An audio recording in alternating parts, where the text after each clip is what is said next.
ਪਿਆਰ ਸਤਿਕਾਰ ਸਹਿਤ ਨਿੱਘੀ ਜਿਹੀ ਸਤਿ ਸ੍ਰੀ ਅਕਾਲ ਜੀ ਨੂੰ ਆਖਦੇ ਹਾਂ।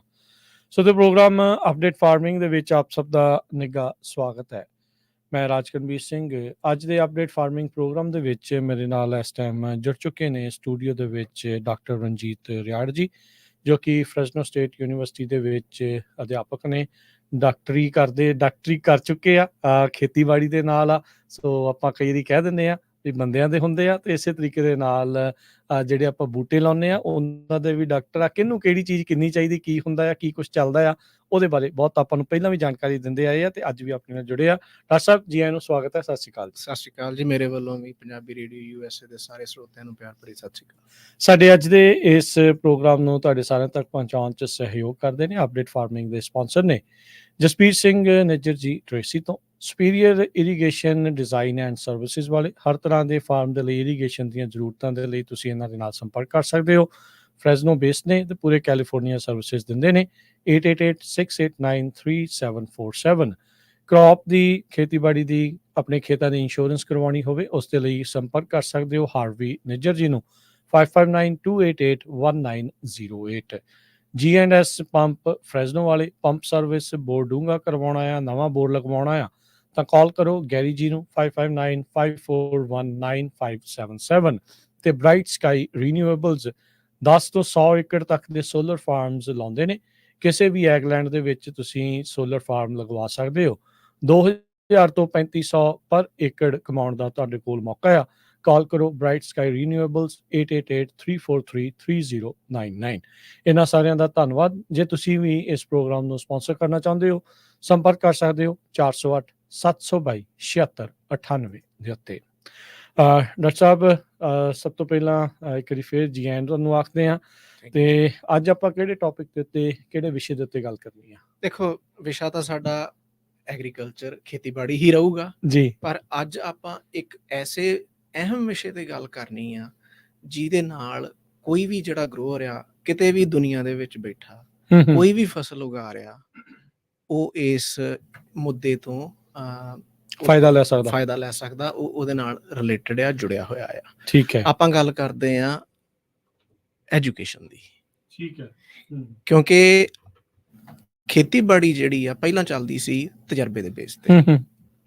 ਤਜਰਬਾ ਪੀੜ੍ਹੀ ਦਰ ਪੀੜ੍ਹੀ, ਜਿੱਦਾਂ ਪੁਸ਼ਤੈਨੀ ਕੰਮ ਹੁੰਦੇ ਸੀਗੇ, ਹਾਂਜੀ, ਉਹਨਾਂ ਵਾਂਗ ਹੀ ਖੇਤੀਬਾੜੀ ਵੀ ਪੁਸ਼ਤੈਨੀ ਚੱਲਦੀ ਸੀਗੀ। ਵੀ ਬੱਚੇ ਜੰਮਦਿਆਂ ਹੀ ਮਿੱਟੀ 'ਚ ਖੇਡਣ ਲੱਗ ਗਏ, ਬੂਟਿਆਂ ਨਾਲ ਲੱਗ ਗਏ। ਸੋ ਜਿਹੜੇ ਏਰੀਏ ਦੇ ਵਿੱਚ, ਘਰ ਦੇ ਵਿੱਚ ਜਿਹੜੀ ਵੀ ਫਸਲ ਬੀਜੀ ਜਾਂਦੀ ਸੀ ਉਹਦੇ ਬੀਆਂ ਦੀ ਪਛਾਣ, ਉਹਦੇ ਨਦੀਨਾਂ ਦੀ ਪਛਾਣ, ਉਹਦੀ ਰੂੜੀ ਜਿੱਦਾਂ ਪਾਉਂਦੇ ਸੀ, ਖਾਦਾਂ ਵੀ ਵਰਤਦਾ ਨਹੀਂ ਸੀ, ਉਹਦੇ ਕੋਈ ਕੀੜੇ ਮਕੌੜੇ ਨਾ ਕੋਈ ਉਹਦਾ ਕੰਟਰੋਲ ਹੁੰਦਾ ਸੀਗਾ।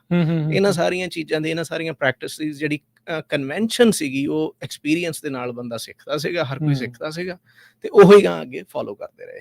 ਸੋ 1900 ਤੱਕ ਤਾਂ ਇਦਾਂ ਚੱਲਦਾ ਰਿਹਾ। ਠੀਕ ਹੈ। ਪਰ ਜਿਹੜਾ first wave of first generation ਜਿਹੜੀ ਇਦਾਂ ਸੀਗੀ, ਮਤਲਬ ਐਵੋਲੂਸ਼ਨ ਹੋਈ ਇਦਾਂ ਨਾ, ਵੇਖ ਕੇ ਕੁਛ ਕਿਸੇ ਨੇ ਅਬਜ਼ਰਵ ਕੀਤਾ। ਕਹਿ ਲਓ ਅੱਜ ਤੋਂ 8000 ਸਾਲ ਪਹਿਲਾਂ ਦੀ ਜੇ ਤੁਸੀਂ ਐਗਰੀਕਲਚਰ ਦੀ ਐਵੋਲੂਸ਼ਨ ਲੈ ਲਈਏ, ਜਿੱਥੇ ਜਿੱਥੇ ਸਿਵਲਾਈਜੇਸ਼ਨਸ ਬਣੀਆਂ, ਜਿੱਦਾਂ ਮਨੁੱਖਾਂ ਨੇ ਬਾਕੀ ਚੀਜ਼ਾਂ ਸਿੱਖੀਆਂ, ਉਦਾਂ ਹੀ ਬੂਟਿਆਂ ਦਾ ਬਿਹੇਵ ਵੇਖ ਕੇ ਉਹਨਾਂ ਤੋਂ ਸਿੱਖ ਕੇ ਤੇ ਗਾਂ ਪੀੜ੍ਹੀ ਦਰ ਪੀੜ੍ਹੀ ਇਹ ਨੌਲੇਜ ਜਿਹੜੀ ਆ ਪਾਸ ਔਨ ਹੁੰਦੀ ਗਈ ਜੀ। ਤੇ ਟ੍ਰੇਡ ਜਦੋਂ ਹੋਇਆ ਉਹਦੇ ਨਾਲ ਫਸਲਾਂ ਇੱਧਰ ਉੱਧਰ ਹੋਈਆਂ, ਉਹਦੇ ਨਾਲ ਜਿਹੜੀ ਜਾਣਕਾਰੀ ਵੀ ਆ ਉਹਦਾ ਵੀ ਪਸਾਰ ਇਸ ਹਿਸਾਬ ਨਾਲ ਹੋਇਆ। ਤੇ ਪਰ ਜਦੋਂ ਤੋਂ ਫਿਰ ਮਾਡਰਨ ਸਾਇੰਸ ਜਾਂ ਸਾਇੰਟੀਫਿਕ ਡਿਸਕਵਰੀਜ਼ ਹੋਣ ਲੱਗ ਗਈਆਂ ਤੇ ਐਗਰੀਕਲਚਰਲ ਸਾਇੰਸਿਸ ਇਵੋਲਵ ਹੋ ਗਈ, ਨਵੇਂ ਸੀਡਸ ਆਉਣ ਲੱਗ ਗਏ, ਨਵੀਆਂ ਟੈਕਨੀਕਸ ਆਉਣ ਲੱਗ ਗਈਆਂ, ਨਵੀਆਂ ਇਨਪੁਟਸ ਆਉਣ ਲੱਗ ਗਈਆਂ, ਤਾਂ ਇਹਦੇ ਵਿੱਚ ਐਡਵਾਂਸਮੈਂਟ ਬਹੁਤ ਜ਼ਿਆਦਾ ਹੋਈ। ਪਹਿਲਾਂ ਐਗਰੀਕਲਚਰ ਨੈਚੁਰਲ ਸਿਸਟਮ ਸੀਗਾ ਕਾਫੀ ਹੱਦ ਤੱਕ। ਠੀਕ ਹੈ। ਕਿ ਬੂਟਾ ਜਿਹੜਾ ਜਿਵੇਂ ਦਾ ਉਹਨੂੰ ਮੌਸਮ, ਹਵਾ ਪਾਣੀ, ਜਿਵੇਂ ਦਾ ਮਾਹੌਲ ਮਿਲਦਾ ਆ ਉਸ ਹਿਸਾਬ ਨਾਲ ਹੀ ਉਹਨੇ ਝਾੜ ਦੇਣਾ। 3-4 ਸਾਲਾਂ ਬਾਅਦ ਜਦੋਂ ਮਿੱਟੀ ਥੋੜੀ ਜਿਹੀ ਉਪਜਾਊ ਸ਼ਕਤੀ ਘਟ ਜਾਂਦੀ ਸੀ ਤੇ ਰੋਟੇਟ ਹੋ ਜਾਂਦੀਆਂ ਸੀਗੀਆਂ, ਵੀ ਉਹ ਫਸਲ ਉਸ ਜਗ੍ਹਾ ਨੂੰ ਛੱਡ ਦਿੰਦੇ ਸੀਗੇ ਤੇ ਕਿਸੇ ਹੋਰ ਥਾਂ ਤੇ ਜਾ ਕੇ, ਕਿਸੇ ਹੋਰ ਰਕਬੇ ਤੇ ਜਾ ਕੇ ਫਸਲ ਬੀਜਣੀ ਸ਼ੁਰੂ ਕਰਦੇ। 3-4 ਸਾਲ ਮਿੱਟੀ ਜ਼ਮੀਨ ਜਿਹੜੀ ਪਈ ਰਹਿੰਦੀ ਸੀ ਉਹ ਫਿਰ ਰਿਜੂਵਨੇਟ ਹੋ ਜਾਂਦੀ ਸੀ, ਉਹਦੇ ਤੱਤ ਜਿਹੜੇ ਸੀਗੇ, ਉਪਜਾਊ ਸ਼ਕਤੀ ਥੋੜੀ ਜਿਹੀ ਫਿਰ ਰਿਵਾਈਵ ਹੋ ਜਾਂਦੀ ਸੀ, ਵੱਧ ਜਾਂਦੀ ਸੀਗੀ, ਤੇ ਫਿਰ ਰੋਟੇਟ ਏਦਾਂ ਕਰਦੇ ਸੀਗੇ। ਤੇ ਅੱਜ ਕੱਲ੍ਹ ਆਪਾਂ ਜ਼ਮੀਨ ਨੂੰ ਤਾਂ ਸਾਹ ਲੈਣ ਨਹੀਂ ਦਿੰਦੇ। ਉਹ ਇਸ ਕਰਕੇ ਕਿਉਂਕਿ ਸਾਡੇ ਕੋਲ ਡਿਮਾਂਡ ਬਹੁਤ ਜ਼ਿਆਦਾ ਆ ਕਮੋਡਿਟੀਜ਼ ਦੀ, ਖਾਣ ਵਾਲੇ ਜੀ ਬਹੁਤ ਜ਼ਿਆਦਾ ਨੇ ਦੁਨੀਆ ਤੇ, 8-9 ਬਿਲੀਅਨ ਹੋਏ ਪਏ ਆ। ਏਕੜੇ ਜਿਹੜੀ ਆ ਉਹ ਤੇ ਘਰ ਬਣੀ ਜਾ ਰਹੇ ਆ। ਆਖਿਰ ਜੰਗਲ ਵੀ ਕਿੰਨੇ ਕੱਟੀ ਜਾਵਾਂਗੇ, ਹੁਣ ਪਹਾੜ ਤੇ ਪੱਧਰੇ ਕਰਨ ਹੋ ਰਹੇ। ਸਹੀ ਗੱਲ ਆ। ਜੀ ਸੋ ਉਹਦੇ ਕਰਕੇ ਰੋਟੇਸ਼ਨ ਜਾਂ ਸ਼ਿਫਟਿੰਗ ਐਗਰੀਕਲਚਰ ਖਤਮ ਹੋਈ। ਉਸ ਤੋਂ ਬਾਅਦ ਕ੍ਰੌਪ ਰੋਟੇਸ਼ਨ ਆਈ। ਕ੍ਰੌਪ ਰੋਟੇਸ਼ਨ ਦੇ ਨਾਲ ਜਿਵੇਂ ਤੱਤਾਂ ਬਾਰੇ ਪਤਾ ਲੱਗਾ ਵੀ ਬੂਟਿਆਂ ਨੂੰ ਇੰਨੇ ਤੱਤ ਚਾਹੀਦੇ ਆ ਤੇ ਉਹਨਾਂ ਦੇ ਮਟੀਰੀਅਲ ਮਿਲੇ ਤੇ ਫਰਟੀਲਾਈਜ਼ਰ ਬਣ ਗਏ। ਇੱਦਾਂ ਜਦੋਂ ਕੀੜੇ ਲੱਗਣ ਲੱਗੇ ਤੇ ਕੀੜੇ ਮਾਰ ਦਵਾਈਆਂ ਬਣੀਆਂ, ਜ਼ਹਿਰਾਂ ਬਣੀਆਂ, ਕੀਟਨਾਸ਼ਕ, ਤੇ ਫਿਰ ਉਹਨਾਂ ਦੀ ਵਰਤੋਂ ਹੋਣ ਲੱਗ ਗਈ। ਸੋ ਇਹ ਸਾਰੀਆਂ ਚੀਜ਼ਾਂ ਦੀ ਜਿਹੜੀ ਅਵੇਲੇਬਿਲਿਟੀ ਆ ਜਾਂ ਇਹਦੀ ਜਿਹੜੀ ਵਰਤੋਂ ਆ, ਉਹਦਾ ਡਿਸੀਜਨ ਭਾਵੇਂ ਇੱਥੇ US 'ਚ ਬੈਠਿਆਂ ਕੋਲ ਤੁਹਾਡੇ ਕੋਲ ਫਾਰਮ ਐਡਵਾਈਜ਼ਰ ਆ, PCA ਨੇ, CCA ਨੇ, ਅਖੀਰਲਾ ਡਿਸੀਜਨ ਗਰੋਅਰ ਦਾ ਆਪਣਾ। ਸੋ ਜੇ ਗਰੋਅਰ ਆਪ ਵੈਲ ਐਜੂਕੇਟਡ ਤੇ ਵੈਲ ਇਨਫੋਰਮਡ ਆ, ਫਿਰ ਉਹ ਸਹੀ ਡਿਸੀਜਨ ਲੈ ਸਕਦਾ। ਇਹ ਗੱਲ ਬਹੁਤ ਜ਼ਰੂਰੀ ਆ। ਸੋ ਉਹੀ ਜਾਣਕਾਰੀ ਕਿੱਥੋਂ ਪ੍ਰਾਪਤ ਕਰਨੀ ਆ, ਕੀ ਰਿਸੋਰਸਿਸ ਆ, ਕਿੱਦਾਂ ਕਰਨਾ ਆ, ਕਿਉਂਕਿ ਆਪਾਂ ਕਾਫੀ ਵਾਰੀ ਇਸ ਪ੍ਰੋਗਰਾਮ ਤੋਂ ਵੀ ਹਰ ਇੱਕ ਪਾਸੇ ਉਹਦਾ ਇਹ ਗੱਲ ਹੁੰਦੀ ਆ ਵੀ ਹੁਣ ਮਿੱਟੀ ਨਾਲ ਮਿੱਟੀ ਹੋਣ ਵਾਲੀ, ਚਲੋ ਉਹ ਤਾਂ ਗੱਲ ਹੈਗੀ ਹੋਈ ਆ, ਪਰ ਅੱਗੇ ਨਾਲੋਂ ਬਹੁਤ ਘੱਟ ਗਈ। ਪਰ ਉਹਦੇ ਇਕੱਲੇ ਨਾਲ ਨਹੀਂ ਸਰਨਾ, ਗੱਲ ਨਾਲ ਸਰਨਾ ਨਹੀਂ। ਹੁਣ ਨਾਲ ਬਹੁਤ ਸਾਰਾ ਕੁਝ ਐਕਸਟਰਾ ਜਿਹੜਾ ਆ ਸਾਇੰਸ ਹੈ ਬਹੁਤ ਜ਼ਿਆਦਾ ਤਗੜੀ ਇਨਵੋਲਵਡ ਹੈ ਨਾਲ, ਜਿਹਦੇ ਕਰਕੇ ਬਿਜ਼ਨਸ ਡਿਸੀਜਨ ਵੀ ਤੁਹਾਡੇ ਜਿਹੜੇ ਆ ਉਹ ਸਾਇੰਸ ਤੇ ਲੌਜਿਕ ਤੇ ਬੇਸਡ ਆ, ਨਾ ਕਿ ਇਮੋਸ਼ਨ ਦੇ ਬੇਸਡ ਤੇ। ਬਿਲਕੁਲ। ਸੋ ਅੱਜ ਜੇ ਫਿਰ ਆਪਾਂ ਇਹੀ ਜਿੱਦਾਂ ਤੁਸੀਂ ਸ਼ੁਰੂਆਤ 'ਚ ਕਿਹਾ ਵੀ ਪਹਿਲਾਂ ਤਜਰਬੇ ਦੇ ਨਾਲ ਸੀਗੀ, ਫਿਰ ਹੌਲੀ ਹੌਲੀ ਇਨਸਾਨਾਂ ਨੇ ਦੇਖਣਾ ਸ਼ੁਰੂ ਕੀਤਾ, ਉਹ ਨੋਟ ਡਾਊਨ ਕਰਨਾ ਸ਼ੁਰੂ ਕੀਤਾ, ਆਹ ਕਰੀਏ ਤੇ ਆਹ ਹੁੰਦਾ, ਉਹ ਕਰੀਏ ਤੇ ਆਹ ਹੁੰਦਾ, ਉਹ ਸਾਰੀਆਂ ਚੀਜ਼ਾਂ। ਸੋ ਫਿਰ ਰਿਸੋਰਸ ਬਣਦੇ ਗਏ। ਸੋ ਇਦਾਂ ਆ ਕਿ ਰਿਸੋਰਸਿਸ ਤਾਂ ਬਹੁਤ ਤਰ੍ਹਾਂ ਦੇ ਨੇ। ਹੁਣ ਆਪਾਂ ਐਵੋਲੂਸ਼ਨ 'ਚ ਬਹੁਤਾ ਟਾਈਮ ਨਹੀਂ ਲਾਉਣਾ। ਜੇ ਆਪਾਂ ਅੱਜ ਦੇ ਕੈਲੀਫੋਰਨੀਆ ਦੇ ਕਿਸਾਨ ਦੀ ਗੱਲ ਕਰ ਲਈਏ, ਹਾਂਜੀ, ਕੋਈ ਕਿਸਾਨ ਪੰਜਾਬ ਤੋਂ, ਮੈਂ ਪੰਜਾਬੀ ਕਿਸਾਨਾਂ ਦੀ ਗੱਲ ਕਰ ਰਿਹਾ, ਕੋਈ ਪੰਜਾਬ ਤੋਂ ਖੇਤੀ ਕਰਦਾ ਆ, ਖੇਤੀ ਦਾ ਪਤਾ ਆ, ਹਾਂਜੀ, ਪਰ ਅਸੀਂ ਕਿਹੜਾ ਉੱਥੇ ਬਦਾਮ ਉਗਾਉਂਦੇ ਆਏ ਆ। ਉੱਥੇ ਜਿਹੜੀਆਂ ਫਸਲਾਂ ਉਗਾਉਂਦੇ ਆਏ ਆ ਉਹਨਾਂ ਦਾ ਸਾਨੂੰ ਪਤਾ ਵੀ ਕਿੱਦਾਂ ਉਗਾਉਣੀਆਂ। ਉੱਥੇ ਮਿੱਟੀ ਵੀ ਹੋਰ ਹਿਸਾਬ ਦੀ ਆ, ਉੱਥੇ ਮੌਸਮ ਵੀ ਹੋਰ ਹਿਸਾਬ ਦਾ, ਉੱਥੇ ਪਾਣੀ ਦੀ ਕੁਆਲਿਟੀ ਦਾ, ਟੈਂਪਰੇਚਰ ਦਾ ਵੀ ਫਰਕ ਆ, ਸੀਜ਼ਨ ਦਾ ਥੋੜਾ ਜਿਹਾ ਸਿਮਿਲੈਰਿਟੀ ਕਾਫੀ ਹੈਗੀ ਆ, ਬਟ ਜਿਹੜੀ day and night temperature the variation ਆ, ਜਾਂ 에ਅਰ ਕੁਆਲਿਟੀ ਆ, ਜਾਂ ਜਿਹੜਾ ਮੌਸਮ ਥੋੜਾ ਠੰਡੇ ਪਾਸੇ ਨੂੰ ਜ਼ਿਆਦਾ ਰਹਿੰਦਾ ਗਰਮ ਨਾਲੋਂ, ਤੇ ਖੁਸ਼ਕ ਆ, ਜਾਂ ਗਰਮੀਆਂ 'ਚ ਜਿੱਦਾਂ ਮੀਂਹ ਨਹੀਂ ਪੈਂਦਾ ਖੁਸ਼ਕੀ ਰਹਿੰਦੀ ਆ। ਸੋ ਇਹੋ ਸਾਰੇ ਡਿਫਰੈਂਸਿਸ ਹੈਗੇ ਆ। ਸੋ ਜਦੋਂ ਕ੍ਰੌਪ ਹੀ ਤੁਹਾਡੀ ਬਦਲ ਗਈ, ਬਾਕੀ ਸਾਰੀਆਂ ਚੀਜ਼ਾਂ ਤੇ ਡਿਫਰੈਂਟ ਹੈਗੀਆਂ ਹੀ ਆ। ਜਦੋਂ ਕ੍ਰੌਪ ਹੀ ਬਦਲ ਗਈ, ਜਿਹੜੀ ਚੀਜ਼ ਦਾ ਤੁਹਾਨੂੰ ਕੋਈ ਭੇਤ ਨਹੀਂ ਹੈਗਾ, ਜਿਹੜੀ ਚੀਜ਼ ਦਾ ਤੁਹਾਨੂੰ ਕੋਈ ਤਜਰਬਾ ਨਹੀਂ ਹੈਗਾ, ਤੁਸੀਂ ਉਹਦੇ ਬਾਰੇ ਪ੍ਰੋਡਕਸ਼ਨ ਜਿਹੜੀ ਆ ਉਹ ਜੇ ਤੁਸੀਂ ਕਰਨੀ ਸਹੀ ਤਰੀਕੇ ਨਾਲ ਕਰਨੀ, ਤੁਹਾਨੂੰ ਉਸ ਫਸਲ ਬਾਰੇ ਪੂਰੀ ਜਾਣਕਾਰੀ ਹੋਣੀ ਜ਼ਰੂਰੀ ਆ। ਬਈ ਬੀਜਣ ਤੋਂ ਲੈ ਕੇ ਵੱਢਣ ਤੱਕ, ਜਾਂ ਜੇ ਲੰਮੇ ਸਮੇਂ ਦੀ ਫਸਲ ਆ ਤੇ ਪੂਰੇ 25 ਸਾਲ ਦਾ ਜਿਹੜਾ ਲਾਈਫ ਸਪੈਨ ਆ, ਉਹਦੇ ਵਿੱਚੋਂ ਸਾਲ ਦਰ ਸਾਲ ਤੇ ਹਰ 25 ਸਾਲ 37 ਸਾਲ ਤੁਹਾਨੂੰ ਕੀ ਕਰਨਾ ਚਾਹੀਦਾ, ਉਹ ਸਾਰੀਆਂ ਚੀਜ਼ਾਂ ਦਾ ਜਦ ਤੱਕ ਗਰੋਅਰ ਨੂੰ ਆਪ ਨਹੀਂ ਪਤਾ, ਤਦ ਤੱਕ ਗਰੋਅਰ ਪ੍ਰੋਫਿਟੇਬਲ ਨਹੀਂ ਹੋ ਸਕਦਾ। ਲਰਨ ਐਜ਼ ਯੂ ਗੋ, ਉਹ ਤਾਂ ਨਾਲ ਹੀ ਆ। ਇਹ ਤਾਂ ਲਾਈਫ 'ਚ ਹੀ ਲਾਈਫ ਲੈਸਨ ਹੀ ਆ ਨਾ। ਤੇ ਪਰ ਇਹ ਆ ਵੀ ਬਿਫੋਰ ਯੂ ਡੂ, ਉਹ ਕਰਨ ਤੋਂ ਪਹਿਲਾਂ ਤੇ ਨਾਲ ਦੌਰਾਨ ਜਿਹੜੀਆਂ ਕਿਹੜੀਆਂ ਚੀਜ਼ਾਂ ਕਰਨੀਆਂ, ਜੇ ਉਹਦਾ ਪਤਾ ਹੋਵੇ ਤਾਂ ਕੰਮ ਬਹੁਤ ਆਸਾਨ ਹੋ ਜਾਂਦਾ। ਸੋ ਅੱਜ ਦੇ ਮੌਕੇ ਡਾਕਟਰ ਰਿਆੜ ਵੀ ਕਿਹੜੇ ਰਿਸੋਰਸਿਸ ਆਪਣੇ ਕੋਲ ਉਪਲਬਧ ਨੇ, ਕਿਹੜੀਆਂ ਚੀਜ਼ਾਂ ਨੂੰ ਪਹਿਲ ਦੇਣੀ ਚਾਹੀਦੀ? ਕਈ ਵਾਰੀ ਟੂ ਮਚ ਇਨਫੋਰਮੇਸ਼ਨ ਓਵਰਵੈਲਮਿੰਗ ਹੋ ਜਾਂਦੀ ਆ, ਬੰਦਾ ਆਲਰੇਡੀ ਇਦਾਂ ਲੱਗ ਰਿਹਾ ਹੁੰਦਾ ਵੀ ਨਹੀਂ ਮੇਰੇ ਕੋਲ ਆਹ ਵੀ ਕੰਮ ਹੈ, ਉਹ ਵੀ ਕੰਮ ਹੈ, ਇਹ ਹੁਣ ਮੈਂ ਕਿੱਦਾਂ ਕਰਾਂ, ਸ਼ੁਰੂਆਤ ਕਿੱਦਾਂ ਕਰਾਂ? ਸੋ ਉੱਤੇ ਮੈਂ ਸ਼ੁਰੂਆਤ ਵਾਲੀ ਗੱਲ ਦੱਸਣ ਤੋਂ ਪਹਿਲਾਂ ਇੱਕ ਥੋੜਾ ਜਿਹਾ ਹੋਰ ਚਾਨਣਾ ਪਾ ਦਾਂ ਕਿ ਮੈਂ ਜਿੱਦਾਂ ਐਕਸਪੀਰੀਅੰਸ ਵਾਲਿਆਂ ਦੀ ਗੱਲ ਕੀਤੀ ਵੀ ਜਿਹੜੇ ਤੇ ਖੇਤੀ ਬੜੀ ਕਰਦੇ ਆਏ ਆ, ਪਰ ਇੱਥੇ ਫਸਲਾਂ ਬਦਲ ਗਈਆਂ। ਕਈ ਇਦਾਂ ਦੇ ਪੰਜਾਬੀ ਫਾਰਮਰ ਵੀ ਹੈਗੇ ਆ ਵੀ ਜਿਨ੍ਹਾਂ ਦੀ ਕੋਈ ਹੋਰ ਸਾਈਡ ਜੌਬ ਆ, ਕਿਸੇ ਹੋਰ ਪ੍ਰੋਫੈਸ਼ਨ 'ਚ ਆ, ਤੇ ਉਹਨਾਂ ਨੇ, ਕਿਉਂਕਿ ਜ਼ਿਮੀਂਦਾਰਾਂ ਪਰਿਵਾਰਾਂ 'ਚੋਂ ਆਏ ਆ, ਮਿੱਟੀ ਦਾ ਮੋਹ ਆ, ਪੈਲੀ ਖਰੀਦਦੀ ਆ, ਪਰ ਖੇਤੀਬਾੜੀ ਦੀ ਕੋਈ ਨੌਲੇਜ ਨਹੀਂ ਹੈਗੀ। ਪ੍ਰੋਫੈਸ਼ਨ ਹੈਗਾ, ਸਾਇੰਟੀਫਿਕ ਨੌਲੇਜ ਹੈਗੀ ਆ, ਪਰ ਕਿਸੇ ਹੋਰ ਫੀਲਡ ਦੀ ਆ। ਸੋ ਉਹਦੇ ਵਿੱਚ ਜਾਂ ਤੇ ਤੁਸੀਂ ਠੇਕੇ ਤੇ ਜਾਂ ਮੈਨੇਜਰ ਰੱਖ ਕੇ ਜਾਂ ਇਕਨੋਮਿਸਟ ਰੱਖ ਕੇ ਤੁਸੀਂ ਕੰਮ ਕਰਵਾ ਰਹੇ ਜੇ, ਕਿਉਂਕਿ ਇਹ ਤੁਹਾਡੇ ਸਬਜੈਕਟ ਮੈਟਰ ਤੋਂ ਬਾਹਰ ਆ, ਨਾ ਤੁਹਾਡੇ ਕੋਲ ਟਾਈਮ ਹੈ ਸਬਜੈਕਟ ਮੈਟਰ ਨੂੰ ਸਿੱਖਣ ਦਾ। ਸੋ ਉੱਥੇ ਇੱਕ ਬੈਰੀਅਰ ਆ ਗਿਆ ਕਿ ਭਾਵੇਂ ਤੁਸੀਂ ਓਨਰ ਜੇ, ਪਰ ਤੁਸੀਂ ਆਪ ਫਾਰਮ ਨਹੀਂ ਕਰ ਰਹੇ, ਤੁਹਾਡੇ ਫਾਰਮਿੰਗ ਡਿਸੀਜਨ ਜਿਹੜੇ ਉਹ ਕੋਈ ਹੋਰ ਲੈ ਰਿਹਾ ਤੁਹਾਡੇ ਬਿਹਾਫ ਤੇ। ਅਗਲਾ ਜਿਹੜਾ ਗਰੁੱਪ ਆ, ਉਹ ਜੇ ਤੇ ਕੋਈ ਸੈਕੰਡ ਜਨਰੇਸ਼ਨ ਆ, ਜਾਂ ਜਿਹੜਾ ਇੰਗਲਿਸ਼ ਪੜ੍ਹ ਸਕਦਾ ਆ, ਸੁਣ ਸਕਦਾ, ਸਮਝ ਸਕਦਾ, ਉਹਨਾਂ ਵਾਸਤੇ ਤੇ ਰਿਸੋਰਸ ਲੱਭਣੇ ਸੌਖੇ ਆ। ਪਰ ਜਿਹੜੇ ਕੁਛ ਲੇਟ ਏਜ ਜਿੱਦਾਂ ਆਏ ਆ, ਜਾਂ ਲੈਂਗੁਏਜ ਬੈਰੀਅਰ ਆ, ਵੀ ਜਿਹੜੇ ਪੰਜਾਬੀ 'ਚ ਤਾਂ ਕਮਿਊਨੀਕੇਟ ਕਰ ਲੈਂਦੇ ਆ ਬਹੁਤ ਵਧੀਆ, ਪਰ ਇੰਗਲਿਸ਼ ਦੇ ਵਿੱਚ ਕਿਤੇ ਨਾ ਕਿਤੇ ਕੋਈ ਹਰਡਲ ਆ ਜਾਂਦੀ। ਸੋ ਉੱਥੇ ਲੈਂਗੁਏਜ ਦਾ ਬੈਰੀਅਰ ਜਿਹੜਾ ਆ, ਉਹ ਵੀ ਇੱਕ ਰਿਸੋਰਸਿਸ ਦੀ ਐਕਸੈਸਿਬਿਲਿਟੀ ਆ ਜਿਹੜੀ ਉਹਨੂੰ ਕੰਪਰੋਮਾਈਜ਼ ਕਰਦਾ, ਘੱਟ ਕਰਦਾ, ਕੰਮ ਰੁਕ ਜਾਂਦਾ ਉੱਥੇ। ਸੋ ਇੱਥੇ ਇੰਡੀਆ ਨਾਲੋਂ ਮੈਂ ਇਹ ਨਹੀਂ ਕਹਿੰਦਾ ਵੀ ਵੱਧ ਰਿਸੋਰਸਿਸ ਆ, ਪਰ ਇੱਥੇ ਰਿਸੋਰਸਿਸ ਜ਼ਿਆਦਾ ਆਰਗੇਨਾਈਜ਼ਡ ਆ ਲਰਨਿੰਗ ਵਾਸਤੇ। ਹੈਗੇ ਇੰਡੀਆ 'ਚ ਵੀ ਨੇ, ਪਰ ਉੱਥੇ ਤੇ ਕਿਉਂਕਿ ਲੈਂਗੁਏਜ ਬੈਰੀਅਰ ਨਹੀਂ ਹੈ, ਤੇ ਸਕੇਲ ਛੋਟਾ ਆ, ਹੂੰ, ਹੂੰ, ਹੂੰ, ਇੱਕ ਦੂਜੇ ਨੂੰ ਵੇਖ ਕੇ ਸਿੱਖ ਲੈਂਦੇ ਆ, ਹੂੰ, ਤੇ ਨਾਲੇ ਉਹ ਹਰ ਸਾਲ ਜਦੋਂ ਉਹ ਫਸਲਾਂ ਬੀਜਣੀਆਂ ਤੇ ਕਿੰਨਾ ਕੁ ਉੱਥੇ ਨਵਾਂ ਆ ਜਾਣਾ ਆ। ਨਵਾਂ ਆ ਜਾਣਾ। ਪਰ ਇੱਥੇ ਕਿਉਂਕਿ ਡਾਇਵਰਸਿਟੀ ਫਸਲਾਂ ਦੀ ਬਹੁਤ ਜ਼ਿਆਦਾ ਆ ਬਹੁਤ ਜ਼ਿਆਦਾ। ਤੇ ਟੈਕਨੀਕਸ ਦੀ ਡਾਇਵਰਸਿਟੀ ਵੀ ਬਹੁਤ ਜ਼ਿਆਦੀ ਆ। ਹੂੰ, ਹੂੰ, ਇਸ ਹੂੰ, ਹਿਸਾਬ ਨਾਲ ਇੱਥੇ ਜਿਹੜੀ ਰਿਸੋਰਸ ਜਿਹੜੀ ਇਨਫੋਰਮੇਸ਼ਨ ਸੈਕਟਰ ਦੇ ਵਿੱਚ ਜਿਹੜੀ ਰਿਸੋਰਸ ਹੈਗੇ ਨੇ ਫਾਰਮਿੰਗ ਵਾਸਤੇ, ਹੂੰ, ਉਹ ਕਾਫੀ ਸਾਰੇ ਜਿਹੜੇ ਸੋਰਸਿਸ ਹੈਗੇ ਆ ਜਿੱਥੇ ਬਹੁਤ ਡਿਟੇਲ ਦੇ ਵਿੱਚ ਇਨਫੋਰਮੇਸ਼ਨ ਮਿਲਦੀ ਆ। ਓਕੇ। ਜਿੱਦਾਂ ਸਭ ਤੋਂ ਵੱਡਾ USDA ਜਿਹੜਾ ਫੈਡਰਲ ਲੈਵਲ ਤੇ ਡਿਪਾਰਟਮੈਂਟ ਆਫ ਐਗਰੀਕਲਚਰ ਆ, ਠੀਕ ਹੈ। ਇੱਕ ਤਾਂ ਉਹ ਮੇਨ ਰਿਸੋਰਸ ਹੋ ਗਿਆ। ਹੂੰ, ਹੂੰ, ਦੂਜੇ ਨੰਬਰ ਤੇ ਜਿਹੜਾ ਕੈਲੀਫੋਰਨੀਆ ਦਾ ਡਿਪਾਰਟਮੈਂਟ ਆਫ ਐਗਰੀਕਲਚਰ ਆ, California department of food and agriculture CDFA CDFA ਆ, ਹੂੰ, ਹੂੰ, ਉਹ ਵੀ ਇੱਕ ਬਹੁਤ ਵੱਡਾ ਰਿਸੋਰਸ ਆ। ਉਸ ਤੋਂ ਬਾਅਦ 'ਚ ਜਿਹੜੀਆਂ ਯੂਨੀਵਰਸਿਟੀਜ਼ ਨੇ, ਸਟੇਟ ਯੂਨੀਵਰਸਿਟੀਜ਼ ਤੇ ਲੈਂਡ ਗ੍ਰਾਂਟ ਯੂਨੀਵਰਸਿਟੀਜ਼ ਆ, ਜਿੱਦਾਂ UC ਡੇਵਿਸ ਆ, ਰਿਵਰਸਾਈਡ ਆ, ਜਿਹੜੀਆਂ ਰਿਸਰਚ ਤੇ ਐਕਸਟੈਂਸ਼ਨ ਵੀ ਕਰਦੀਆਂ। ਹਾਂਜੀ, ਹਾਂਜੀ। ਉੱਥੇ ਜਿਹੜੇ ਰਿਸਰਚਰ ਆ ਉਹ ਖੋਜ ਕਰਦੇ ਆ, ਜਿਹੜੇ UC ANR ਦੇ ਸਪੈਸ਼ਲਿਸਟ ਨੇ, ਕ੍ਰੌਪ ਸਪੈਸ਼ਲਿਸਟ ਜਾਂ ਫਾਰਮ ਐਡਵਾਈਜ਼ਰ ਨੇ, ਉਹ ਰਿਸਰਚ ਨੂੰ ਗਰੋਅਰਸ ਤੱਕ ਪਹੁੰਚਾਉਂਦੇ ਆ। ਪਹੁੰਚਾਉਂਦੇ ਆ, ਠੀਕ ਹੈ। ਪਰ ਗੱਲ ਉੱਥੇ ਫਿਰ ਆ ਗਈ, ਉੱਥੇ ਲੈਂਗੁਏਜ ਬੈਰੀਅਰ ਹੋ ਇੰਗਲਿਸ਼। ਜਾਂਦਾ। ਹੂੰ, ਜਿਹਨੂੰ ਇੰਗਲਿਸ਼ ਆਉਂਦੀ ਆ ਉਹਦੇ ਵਾਸਤੇ ਤਾਂ ਬਹੁਤ ਤਗੜੇ ਰਿਸੋਰਸ ਆ। ਸਹੀ ਗੱਲ ਆ। ਜਿਹਨੂੰ ਇੰਗਲਿਸ਼ ਨਹੀਂ ਆਉਂਦੀ ਉਹ ਰਿਸੋਰਸ ਕਿੱਥੋਂ ਲੱਭੇ? ਵੱਡਾ ਸਵਾਲ ਇਹ ਆ ਵੱਡਾ ਜਾਂਦਾ। ਸਵਾਲ ਇਹ ਆ ਜਾਂਦਾ ਵੀ ਜਿਹਦੇ ਕੋਲ ਲੈਂਗੁਏਜ ਦਾ ਬੈਰੀਅਰ ਹੈ, ਜਾਂ ਤੇ ਘਰ ਦੇ ਵਿੱਚ ਕੋਈ ਮੈਂਬਰ ਹੋਰ ਹੋਵੇ ਵੀ ਜਿਹੜਾ ਇੰਗਲਿਸ਼ ਪੜ੍ਹ ਸੁਣ ਕੇ ਵੇਖ ਕੇ ਉਸ ਚੀਜ਼ ਨੂੰ ਟਰਾਂਸਲੇਟ ਕਰਕੇ ਉਹਨੂੰ ਦੱਸੇ ਵੀ ਜਿਹਨੇ ਡਿਸੀਜਨ ਲੈਣਾ, ਜਾਂ ਤੇ ਜਿੱਦਾਂ ਸੈਕੰਡ ਜਨਰੇਸ਼ਨ ਬੱਚੇ ਜਿੱਦਾਂ ਆਪ ਪੜ੍ਹਦੇ ਆ, ਉਹਨਾਂ ਨੂੰ ਦੋਨੇ ਲੈਂਗੁਏਜਸ ਆਉਂਦੀਆਂ ਆ ਤੇ ਉਹ ਰਿਲੇਟ ਕਰ ਸਕਦੇ ਇਸ ਚੀਜ਼ ਦੇ ਨਾਲ। ਪਰ ਜ਼ਰੂਰੀ ਨਹੀਂ ਵੀ ਸਾਰੇ ਘਰਾਂ ਦੇ ਵਿੱਚ ਜਾਂ ਸਾਰੀਆਂ ਫਾਰਮਿੰਗ ਫੈਮਿਲੀਜ਼ ਦੇ ਵਿੱਚ ਇਦਾਂ ਦਾ ਸੈਟਅਪ ਹੋਵੇ। ਸੋ ਉੱਥੇ ਗੱਲ ਆ ਜਾਂਦੀ ਆ, ਇੱਕ ਤੇ ਜਿਹੜੇ ਸਟਰਕਚਰਡ ਜਾਂ ਕਹਿ ਲਓ ਰਿਸੋਰਸਿਸ ਇਦਾਂ ਦੇ ਬਈ ਜਿਹੜੇ ਸਰਕਾਰੀ ਅਦਾਰਿਆਂ ਵੱਲੋਂ ਫਾਰਮਰਸ ਟੈਕਸ ਪੇਅਰ ਮਨੀ ਨਾਲ ਜਨਰੇਟ ਕੀਤੇ ਹੋਏ ਫਾਰਮਰਸ ਵਾਸਤੇ ਫ੍ਰੀ ਅਵੇਲੇਬਲ ਹੈ। ਇਹ ਜਿੰਨੇ ਰਿਸੋਰਸਿਸ ਹੈ ਸਾਰੇ ਫਾਰਮਰਸ ਵਾਸਤੇ ਫ੍ਰੀਲੀ ਅਵੇਲੇਬਲ ਹੈ। ਤੇ ਸਭ ਤੋਂ ਵੱਡੀ ਗੱਲ ਇਹ ਜਿਹੜੇ USDA ਦੇ, CDFA ਦੇ, ਯੂਨੀਵਰਸਿਟੀਜ਼ ਦੇ ਜਿਹੜੇ ਰਿਸੋਰਸਿਸ ਦੀ ਮੈਂ ਗੱਲ ਕਰ ਰਿਹਾ, ਫਾਰਮ ਐਡਵਾਈਜ਼ਰਸ ਦੇ, ਇਹ ਸਾਰੇ ਅਨਬਾਇਸਡ ਨੇ। ਸਭ ਤੋਂ ਵੱਡੀ ਗੱਲ ਇਹ ਆ ਕਿਉਂਕਿ ਇਹਦੇ ਵਿੱਚ ਉਦਾਂ ਦਾ ਰਿਸੋਰਸਿਸ ਕੰਪਨੀਆਂ ਵੀ ਬਹੁਤ ਪ੍ਰੋਵਾਈਡ ਕਰਦੀਆਂ। ਤੁਸੀਂ ਅੱਜ ਕੋਈ ਟਰੈਕਟਰ ਖਰੀਦਣ ਜਾਓ, ਅਗਲੇ ਤੁਹਾਨੂੰ ਸਾਰੀ ਟਰੈਕਟਰ ਦੀ ਜਾਣਕਾਰੀ ਦਿੰਦੇ ਆ, ਆਪਣੇ ਵਾਲੇ ਦੀ ਉਹਨਾਂ ਦੀ ਵਧੀਆ ਹੋਣੀ ਆ, ਬਈ ਟਰੈਕਟਰ ਕਿੱਦਾਂ ਵਰਤਣਾ, ਵੀ ਆਹ ਟਰੈਕਟਰ ਸਾਡਾ ਬਹੁਤ ਵਧੀਆ, ਇਹ ਏਦਾਂ ਕੰਮ ਕਰਦਾ, ਇਹ ਐਂ ਕਰਦਾ, ਇਉਂ ਕਰਦਾ। ਦੂਜੇ ਬਾਰੇ ਉਹਨਾਂ ਤੁਹਾਨੂੰ ਕੁਛ ਨਹੀਂ ਦੱਸਣਾ। ਤੁਸੀਂ ਡਿਸੀਜਨ ਕਿਹੜੇ ਬੇਸ ਤੇ ਲੈਣਾ ਵੀ ਜਿਹੜਾ ਅਨਬਾਇਸਡ ਹੋਵੇ। ਏਦਾਂ ਹੀ ਕੋਈ ਤੁਸੀਂ ਬੀ ਲੈਣ ਚੱਲ ਜਾਓ, ਜਿਹੜਾ ਵੀ ਸੀਡ ਡੀਲਰ ਆ ਉਹਨੇ ਕਹਿਣਾ ਹਾਂ ਸਾਡੀ ਵੈਰਾਈਟੀ ABC 1231 ਜਿਹੜੀ ਹੈ ਬਹੁਤ ਵਧੀਆ ਝਾੜ ਦਿੰਦੀ ਆ, ਉਦੋਂ ਭਾਵੇਂ ਹੋਰ ਵਧੀਆ ਦੇਣ ਵਾਲੀਆਂ ਵੀ ਹੋਣ। ਉਹਨਾਂ ਨੇ ਤੁਹਾਨੂੰ ਦੱਸੋਗੇ ਨਹੀਂ ਤੇ ਫਿਰ ਪਤਾ ਨਹੀਂ ਲੱਗਣਾ। ਫਿਰ ਐਜ਼ ਏ ਗਰੋਅਰ ਤੁਸੀਂ ਉਸ ਬਾਇਸਡ ਇਨਫੋਰਮੇਸ਼ਨ ਤੋਂ ਇਨਫੋਰਮਡ ਡਿਸੀਜਨ ਨਹੀਂ ਲੈ ਸਕਦੇ। ਫਿਰ ਉਹ ਕਿੱਥੋਂ ਲੈਣੀ ਹੈ ਉਹ ਇਨਫੋਰਮੇਸ਼ਨ ਤੁਹਾਨੂੰ ਫਿਰ ਯੂਨੀਵਰਸਿਟੀ ਦੇ ਜਾਂ ਜਿਹੜੇ ਪਬਲਿਕ ਸੋਰਸਿਸ ਆ ਕਿ ਨਹੀਂ ਜਿਹੜੇ ਉੱਥੋਂ ਹੀ ਮਿਲਣੀ ਆ। ਪਰ ਫਿਰ ਉੱਥੇ ਲੈਂਗੁਏਜ ਦਾ ਬੈਰੀਅਰ ਹੈ। ਫਿਰ ਉਹ ਕਿੱਦਾਂ ਇਸ ਹਰਡਲ ਨੂੰ ਕਿੱਦਾਂ ਕਰਨਾ? ਸੋ ਉਹਦੇ ਵਿੱਚ ਕਈ ਤਰੀਕੇ ਹੈਗੇ ਆ।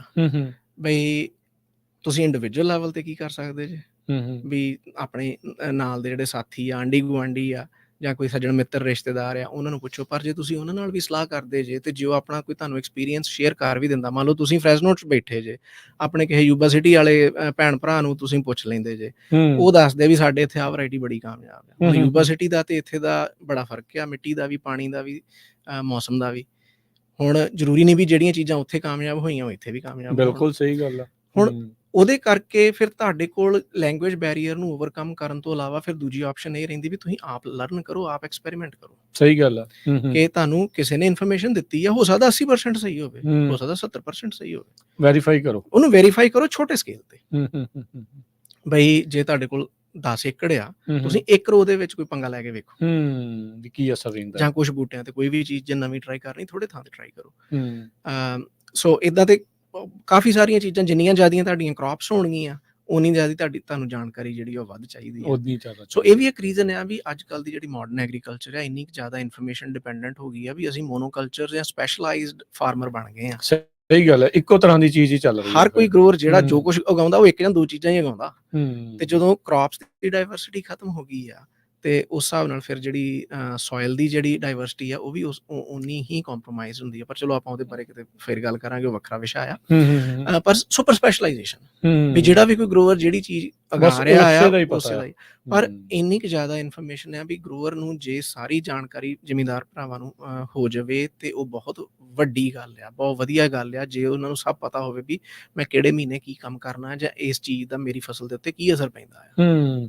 ਸੋ ਇਹ ਜਿਹੜੀ ਕਿਹੜੇ ਮਹੀਨੇ ਕੀ ਕੰਮ ਕਰਨਾ, ਚਲੋ ਆਪਾਂ ਗਾਹੇ ਬਗਾਹੇ ਇੱਥੇ ਆਪਾਂ ਹਰ ਵਾਰੀ ਕੁਛ ਨਾ ਕੁਛ ਦੱਸਦੇ ਹਾਂ ਜਦੋਂ ਵੀ ਜਿਹੜੀ ਚੀਜ਼ ਦਾ ਵਕਤ ਆ, ਪਰੇ ਕਿਤੇ ਪਈਆਂ ਵੀ ਆ ਚੀਜ਼ਾਂ ਨਹੀਂ, ਅੱਛਾ ਇਹ ਮਤਲਬ ਇੰਗਲਿਸ਼ 'ਚ ਤਾਂ ਪਈਆਂ।